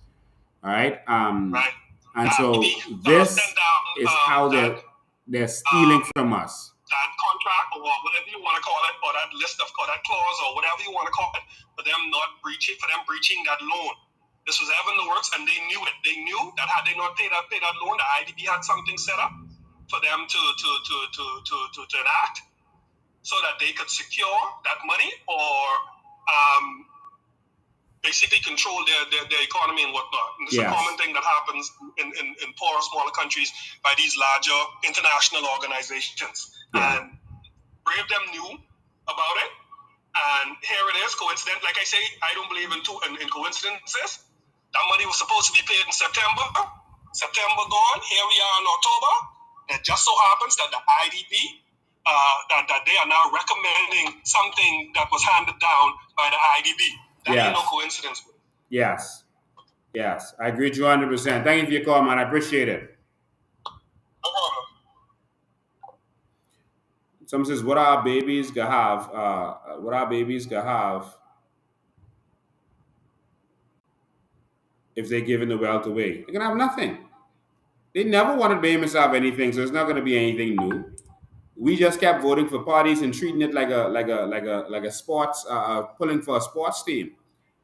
You know, you just want your F&M, you just want your PLP to win, and you lose every time." Someone says, "Lincoln, why don't you start investing where people can build their own investments?" I have taught, I've had seminars that taught Bahamians. I'll get to you on the phone line right now. I've had seminars that taught Bahamians how to invest their money, how to invest in stocks, how to invest in crypto, how to invest in forex. I've taught persons on many different levels. I've invested in persons to be able to do that. I still have a website where persons have all of the information they need to benefit from going and trading in the markets. Persons are still on there and still trading. It's a multitude of information. I've spent the last 2 decades of my life doing things to benefit Bahamians. I've had business boot camps. During the lockdown, I had an online business boot camp to teach people how to go into the online business, how to make money online, how to expand their horizons and sell to the world instead of just selling here locally. I taught Bahamians how to do that. People said that the boot camp was phenomenal. All right. And so we enjoy doing that. And these are the kind of things that I've been doing. All right. Not doing it for benefit. We had a whole entire boot camp that was, I think it was 4 or 5 weeks of boot camp, and it was $50. We just charged people, just charge them. It wasn't to make any money. But we taught people how everything they need to know how to do business internationally online. I did that. All right. We had a business boot camp where we brought people in and taught them everything they need to know about going into business and all that kind of stuff. We've done these kinds of things. I've been doing this. I've been spending the last 20 years or so of my life trying to empower Bahamians in this way. Not for me to benefit, but to help other Bahamians to benefit. I'm going to go to the phone lines. So sorry. I am brought the person on, didn't go to them. Good afternoon. You're live. Hi, Mr. Ben. How are you? I'm good. How you doing? I'm well. But I'm tired of hearing words. I want one thing for you to deal with because I'm ready for action. Yes. Tell me how much is for membership, how much per month? I am always out there. The lady with this walking stick. Yes. I am always out in Russell Square. But I want to take this to another level. Wow. You are a lady with a walking stick and you're out there every time and you have some men, big strapped in men who are afraid to stand up for their country. No, I'm not. Wow. Nobody who's walking on 2 feet, I'm afraid of. Wow. So you can call this same number or come to our office during the week between 11 and 4. They're normally there between 11 and 4 at our office, or you can call this number, or you can go to our website, coalitionofindependence.com. It's $5 a month. That's nothing, but you can also donate. We also have a GoFundMe where persons can donate. It's not a one-time thing, say $5 per month. It's just $5 per month. It's $5 a month, or you can do $60 a year. You can pay as much as you want. You can pay. No, I'll donate. Yes. Because I want to see change. I'm retired.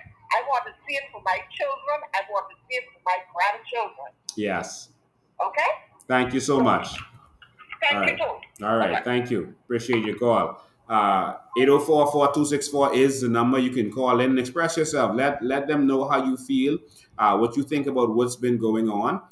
Express yourself. So, ladies and gentlemen, it is sickening what we've been experiencing in this country. I can't take any more of this. I'm going to stand up. Like I said, I've been educating the Bahamian public for a very long time. I was on the radio. I have a Friday show teaching people about business. I've inspired a lot of people to leave their jobs and go into business. A lot of people.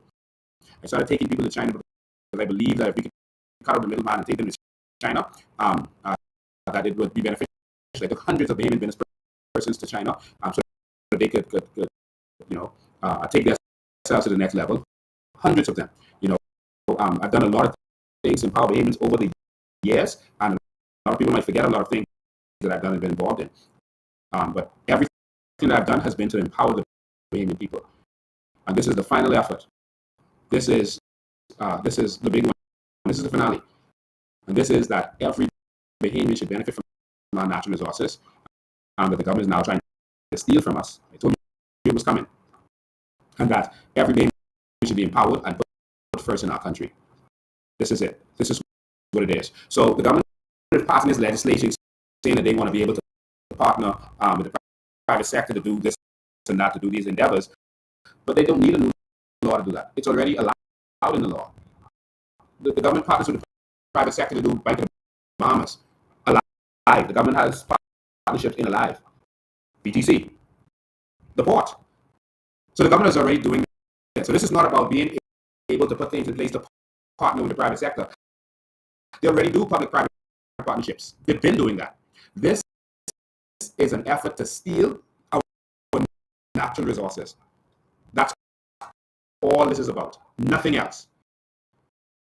And you're going to stand with us, or you're going to lose this whole country. And then 10 years from now, you're going to say, boy, we should have listened to Lincoln. When Lincoln was talking to them, they wasn't listening. But did you give it your all? Did you come out? Did you support in every way that you can? That's the question. We got to win this together. Moses alone can get it done. Joshua alone can get it done. We got to do this as a people. We are, as a people, have to take the promised land. We have to take this country back from these heathen. They want you to be beggars, but no more. We ain't begging no more. Someone says my audio is distorted. Let's see if we could switch to audio. Okay, how's the audio now? Hopefully the audio is better now. Someone says the audio has me sounding like Ingram. Let's not let that happen. All right, how's the audio now? All right, let me just do a quick test to see, check the audio. Oh, this is good now. Oh, it's okay now. Okay, fine, perfect. All right, so we got to stand up and we got to get this done. All right, someone says back to normal. Of course. Okay, people are calling the other phone, the 803 number. Don't call that number. Please call the 804-4264 number. Good afternoon. You're live. Good afternoon. How you doing, Mr. Lincoln? I am awesome, man. How you doing? I'm doing wonderful. I'm a young Bahamian. Mm-hmm. I just have one quick advice with when we go out in full force. We go to try to take our country back. Just advice on why we don't even have a lot of our other Bahamians out there in full numbers. What happened is we're in Bahamas where it's so full and so political, where you have a lot of people working under these establishments and they get it through being a part of these politician parties.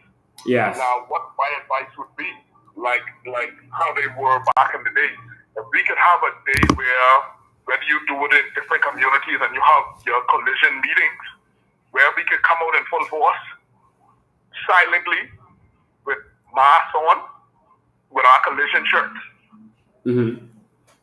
where the police wouldn't even know who's under the mask, where it may end up just being the police underneath the mask, where they wouldn't be able to get ridiculed on that next Monday or Tuesday morning when they go back to work because they was a part of the collision team on the outside of Boston Square. But it's just advice I feel as if need to be done, just because when it comes down to being over here, you get whipped based on whether you're a part of this group, that group, and whether we decide to wear just a nice white clean mask. But I think we need to take it into consideration so the politicians can know that we want change. Yeah. And they will realize it in numbers and not look at faces. I think though that for most Bahamians it's not just them being identified. I think it's more than that for them now, because a lot of people wear masks when they go out now. But I think it's that people aren't willing to give up, take time off from their job. They can't afford to lose their jobs right now, and they can't afford to take time out. And then there's some people who just haven't heard. They don't know what's going on. But a lot of people haven't heard. Like you remember the We March situation that went on. What they did was they had marches on holidays when the majority of people didn't have to go to work. And so, right. But the problem is we have marches that have a mission. So we can't have it on a holiday if we're going to deliver a letter to the Governor General or deliver a letter to the House of Assembly. We can't have it on a holiday. So it's for those who come out. If those who come out, then they can show a strong support and show the government that they're serious. The government is terribly worried about us. They are terrified about this movement. And that's why everything they're doing is in response to this movement. And so they're terrified. They know that a change is coming. So you can see what they're doing right now. It's similar to what the UBP did when they realized that the clock was ticking. And so for the PLP and FNM right now, the clock is ticking. They know that their days are numbered. So what did UBP do? The UBP put a law in place called the Quieting Titles Act so they could steal as much land as possible. First, it was used to get extra votes so that they could last a few more years. And then they used it to just take as much land as they could that they would later use to cut up, do subdivisions like Garden Hills, etc., and Ridgeland to sell back to the Bahamian people. All right, so that's what they did. They just started raping and robbing as much as they could. And so the PLP now wants to do that with our natural resources. They realize that they may be removed. All right, I would say they will be removed. And so they're going to try to extend their period by giving a lot of citizenship to Haitians and hoping that they can spread the word to the Haitians and tell them that I don't like Haitians, which is a lie, or that I'm against them. And they're hoping that that gives them one more term, at least, or two more terms to be able to continue the rape and robbery of this country. And so that's what their strategy is. Okay. All right? Thank you for your call, man. We appreciate it. Thank you so much. Continue the movement. All right. Appreciate you. All right, 804-4264 is the number, 804-4264. I just want to make this clear. I got the chance to speak to some persons of Haitian descent this weekend who agree with us. A lot of persons of Haitian descent agree with us. We're not against Haitians. We're not against anyone. We are against illegal immigration because we see the effect it is causing on our society. It is causing a crime effect because when an illegal immigrant comes here, have a child, the child is an outcast. Basically, they don't see themselves as a part of society. A lot of them go into crime, not all, but a lot of them go into crime and end up getting in trouble. You're the ones getting robbed. You're the ones getting raped. When illegal immigrants come here and take jobs from Bahamian young men, the Bahamian young men have to eat. So what happened? It goes to crime. And so you're going to be the ones getting held up, your car taken from you and robbed, and these robberies happening is because of this uncontrolled illegal immigration. It spurs a lot of things. Also, when a legal immigrant comes here, goes to shantytown and has their children, the children have to grow up in circumstances that are not conducive to any human being living. No children should have to grow up in that situation of living in a house with no plumbing, no water, no electricity, etc. No one should have to grow up like that. So these people talking about they are humanitarian or they care about them, they're lying. They don't care. So we want to see a real change in this country. Good afternoon. You're live. Good night, Mr. Ben. Good night. Happy birthday, man. Thank you, man. Appreciate it. Yeah, man. Hey, I was supporting you from the first movement, man. Thank you, man. And let me tell you something, man. This sounds very serious. Right here from the first caller, you could hear the side of voice. Yes. You know what I mean? And this is very dangerous, bro. Yeah. This is very dangerous. Yeah. And if we don't get to do this now, we might end up just the same way how Haiti right now fighting with long guns, and we don't need that in this Bahamas land. Yeah. This is getting very dangerous, bro. Yeah. But I'm here in Freeport. I wish I was in Nassau to being right there 100% with you. But I'm in Freeport, and I'm fighting over here and letting everybody know what's going on because I'm sending them, and I'm sharing and I'm sharing and I'm sharing everything is possible. Thank you, man. It's very good to hear that. I watched that whole incident with you in the front of House of Parliament, how calm and everything was, and how that man escalated that.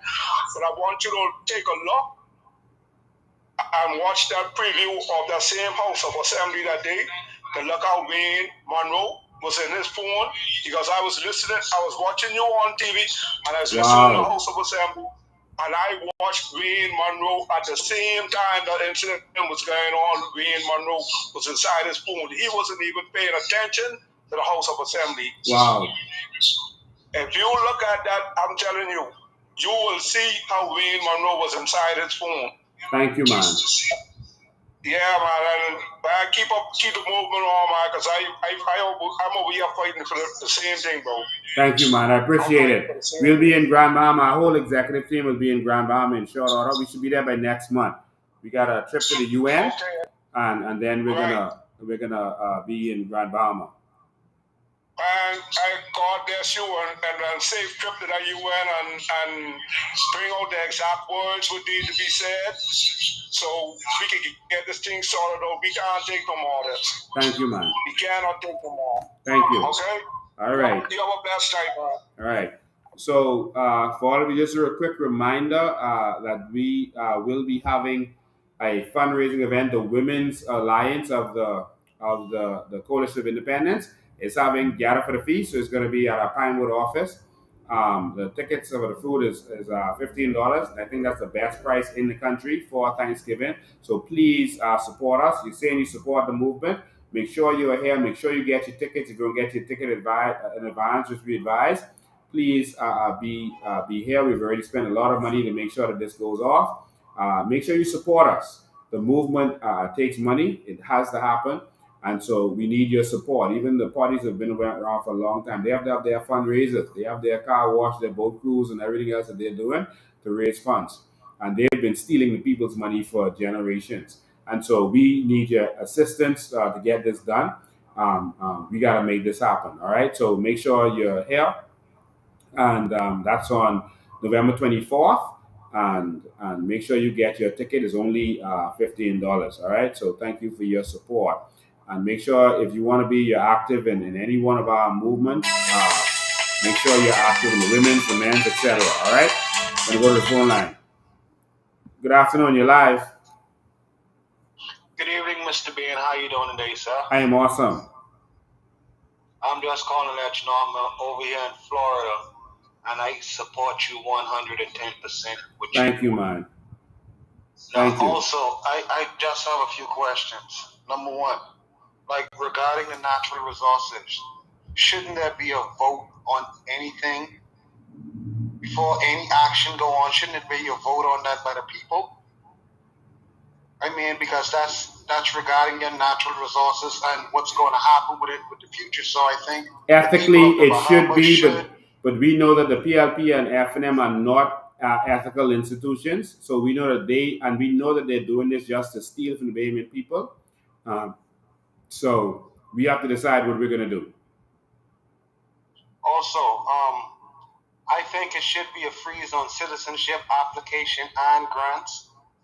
And also before that, I think it should be a confidence vote on this PLP government by the people of the Bahamas, by the citizens of the Bahamas. I think that they should have, if not have a recall vote on this government, period.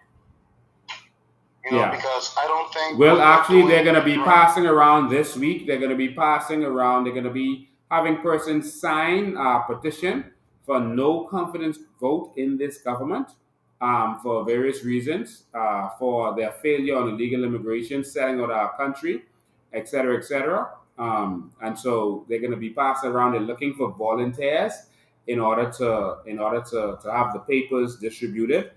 Persons who can take it to where they work, to where they're part of, and it's numbered. And so it's numbered from 1 to, I think, 10,000. I don't remember the exact number. So each person will be numbered. And so that we get enough numbers that we'll be able to do some things with that. All right? I think that's excellent. Mr. Ben, I think you're doing a very good job. And I think the Bahamian people should follow you. I mean, I'm here. I speak to everybody I speak to. on the islands, I always talk to them and ask them if they know about you, and if they don't, they should support you in what you're doing, because what you're doing is for them. Thank you, man. And our generation, our people. And Mr. I realize that you're not homophobic or whatever with the people, with Haitians and stuff like that. It's xenophobic. Yes. But you know what? Mr. Ben, you just hanging there. Happy belated birthday, and you just hanging there, and I got you 110%. I got your back. We over here in Florida, got your back. Thank you, man.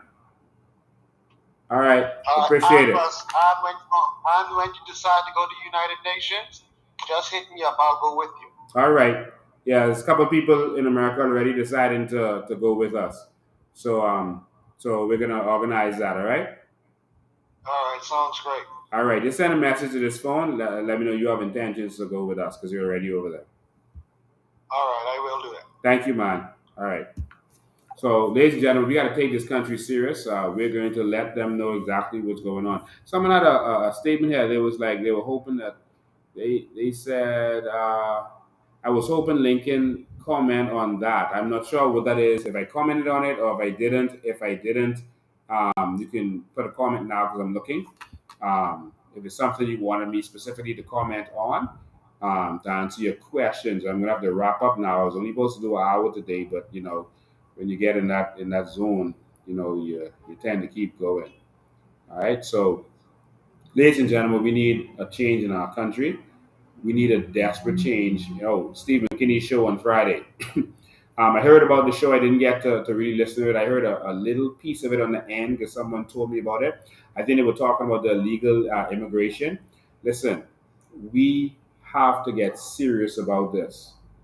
Again, we're not against Haitians. We do not hate Haitians. We are against the impact of illegal immigration. Come the right way. Come with a job. Come so that you can live in a house or an apartment. So that your children don't have to live in those inhumane circumstances. You're talking about us being inhumane. You having a child in that circumstance is inhumane. You forcing your child to live in that circumstance is inhumane. You do have a choice. You do have a choice. We can do this the right way. We can have a country. See, someone told me that there was a show on Saturday where these people who think they're intelligent were comparing me to Hitler. They were saying I was going to be like Hitler, etc. You know, Hitler wanted to get rid of the Jews, and he felt that they should be wiped out, etc. I think that was one insulting to anyone. But they call Jesus the devil, so I have no problem with that. I have no problem with whatever they would call me. But one thing you must call me is a Bahamian, and a true Bahamian who cares about and loves this country and is willing to fight for this country. Are you? And so the difference is, I don't think that we should get rid of Haitians. I went above and beyond to help Haiti and Haitians during the earthquake. I've gone above and beyond to help them in other circumstances. I don't hate Haitians. I don't feel like we should get rid of them or that any harm should come to them. I'm against illegal immigration. I feel that in order to build a new Bahamas, we're going to need Haitians, Chinese, Filipinos, and all these people. But the difference is we will be the owners of this country. We will not be ostracized. We will not be second-class citizens. We will not be pushed to the side. Our land will not be taken from us. We're going to own this country. I want Haitians here. I don't want illegal Haitians or illegal Chinese or illegal Jamaicans here. Is that clear? I am unapologetic in my love for this country and in my stance to fight for this country. Who don't like it? That's on you. I have a country to fight for. If you have a political party to fight for, you fight for your political party. I am going to fight for my country. We're going to go to the phone lines. Last call I'm going to be able to accept, and I got to go. Good afternoon, you're live. Good evening, Mr. Ben. How are you doing? I am awesome. Good. A happy belated birthday to you. Thank you. I just wanted to make a reference to this week I had listened to Maria Dobson making reference to Mr. Brent Simonet bringing in some persons from the United States to have the limestone checked out in Andres. And after I heard about you speaking about the bill that Mr. Davis is getting ready to pass, who's to say that he has not already given authorization to Mr. Brent Simonet to go ahead and start the dredging in Andros? I am from Mangrove Key, which is not too far from the southern part. Just would like to admonish our Androsians to be on the lookout for that, because we've already had our natural resources stolen from us in Grand Bahama by Mr. Brent Simonet and the team, and we don't want Andros touched. That part of Andros is for the Bahamians, the organic Bahamians, to receive wealth from their natural resources. So I just want Androsians to keep a lookout and make sure that that part of our wealth is not stolen from us down there in Andros. Yes, thank you. Okay. Appreciate your call. God bless you. So, ladies and gentlemen, remember the cookout is coming up. If you want to fund us, if you want to assist us with our trip to the UN, you can go to our website and click on donate. You can go to our website and donate through GoFundMe or directly. You can come to a lot of people like to come to the headquarters. You can come to our headquarters. You can also accept through that way. Okay, I'll take this one last call. All right. Good afternoon. You're live. Good night, President Bain. How you doing? Hello. Yes. Mr. Bain, there's, I said before, 11.5 million Haitians in Haiti, and there are millions of refugees around the world.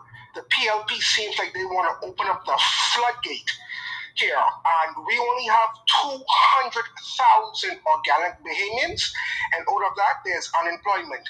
And all those visas they grant, that increased the unemployment, Mr. Bain. Yes. Thank you, and good night. Thank you. Yes, I actually think there's more Haitians than that in Haiti. I've experienced Haiti, and I can tell you that there's no way they can do a proper census in Haiti, or no way they will do a proper census in Haiti. Oh, Lord, everyone's trying to get in. All right, good afternoon. You're live. Good afternoon, my brother. How you doing? Good afternoon, Mr. President. Mr. President, I am so glad to have you as the future leader of this Bahamas.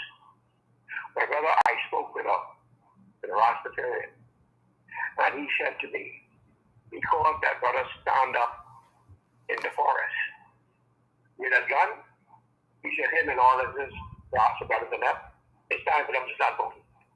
And a whole bunch of them got together, and they want to know how could they go right now and register to vote. How could they do it? What do they need to do? People need to know now if they can do it. Yes, thank you. That's a good point that we need to be bringing up every single time we go live now. Yes, we need to know if we can do it now. How do we go about it? Yes. So we have thousands of people who had stopped voting for years. Because they had been voting a long time ago, but there was no one to go to. Yes. You understand what I'm saying? Yes. There are voters in this country who have not voted in years, and they are ready to do it because you and the vision for the New Bahamas, it makes sense. Yes. It's time to fight for the country, and like you said, why fight for a party? If we don't have a country, we ain't gonna have nobody. Yeah. You understand what I'm saying? Yeah. Thank you very much, my brother Lincoln. Thank you, man. I appreciate it. And I'll be belated birthday. Thank you, man. So, ladies and gentlemen, you can register now. A lot of people didn't get to vote in the last election, especially young people, because they call it a snap election. And the purpose of that snap election, don't mind anything else they said to you, because they were afraid of us. They felt that when they did their surveys, it said that a lot of the young people were not tied to the PLP and FNM. They didn't experience Pillen and Ingram, so they weren't flattered by them, and that they would most likely go with this new movement. And Minnis was told that if he let this movement get another 9 to 10 months to establish itself, that they were going to be a serious problem. And so he called a snap election. And so a lot of people didn't get to vote. A lot of young people didn't get to vote. A lot of people didn't get to vote. And so you can go and register. you can go and register. If you were registered from the previous election, you don't have to register. But if you didn't register, go and register right away. You can go to the registry. That's on Farrington Road, and you can register for the next election at this time. Your young people, don't let them get cut out again. Brave Davis them know that they're in trouble. Don't let the young people get cut out again. Encourage your young person. Take some time with them and take them to the registrar and make sure that they get registered to vote from now so that we are prepared and that we are ready. And so we got to make sure that we flood them out, that we get them out, that they have a Red Sea experience, that Pharaoh and his whole horde is overwhelmed in that Red Sea. Ladies and gentlemen, I want to thank you all for tuning in. There's always so much more that we can talk about. You know, I love spending my evenings with you. I'm going to go live again on Tuesday evening. We got some stuff to talk about, how the government weaponizes these criminals, weaponize the police force, you know, the judicial system, and everything that they can in order to get their way, to get what they want. They take advantage of it. We don't have an independent judiciary in this country, but we have plans to make the judiciary independent by making sure they have their own budget. They don't have to go to the government begging for anything. The same thing with the Commissioner of Police, etc. We're going to make them independent. All right, but we have some plans for governance that I would love for you to see. You can go to our website and look at our plans for good governance, and a lot of our plans for different things. You can encourage your people if they have questions to go there. Or a lot of people, you know, send me texts, etc., ask me certain questions. Some people in the middle of their family and their family debate, they call me and I'm able to answer their questions. We're not afraid to answer your questions. We want to see the new Bahamas. We believe in the new Bahamas, and we believe that we can make a difference and that we can make a change. We are here. We're going to stand up. Please stand with us. Please give us your support. Give us your support. We need your support in order to get this done. So, ladies and gentlemen, I want to thank you for tuning in. We love you. We appreciate you. And of course, as we always do, we're going to leave you with some videos. I'm going to be here sitting down watching them with you to remind you of exactly where we are and where we should be. Ladies and gentlemen, if we don't get this right, our country is gone. Remember, change ain't coming. Change is here. See you next time. Close to the road, nice to me around, go through the bush. To come take a look at it. You must see fixing something on it. Look at the size of the screen. Bahamas, just look. Now that come to dig out around here. My God, look at the size of that bucket. That bigger than the biggest dump truck you have ever seen, the bucket of that. Lord, Mr. Prime Minister, you don't think Bahamian people deserve nothing what the screen is doing to us? This will be here for the next generation digging. My Lord, look at the size of the screen. I don't know how you did this in 50 years. You look at history. Who does this? Show me anybody else that has done this in 50 years. I'm waiting. Show them to me. This wasn't done by money. Money doesn't produce visions. Visions produce money. You've had leadership over here that were visionaries. Great visionaries. And their vision was more about the people than the money, because you can't accomplish this in 50 years without loving your people first, because the people are the ones that's benefiting from this. Look at your health care. Look at your road system. Look at your highway system. Look at your airports. Who does this in 50 years? But who benefits?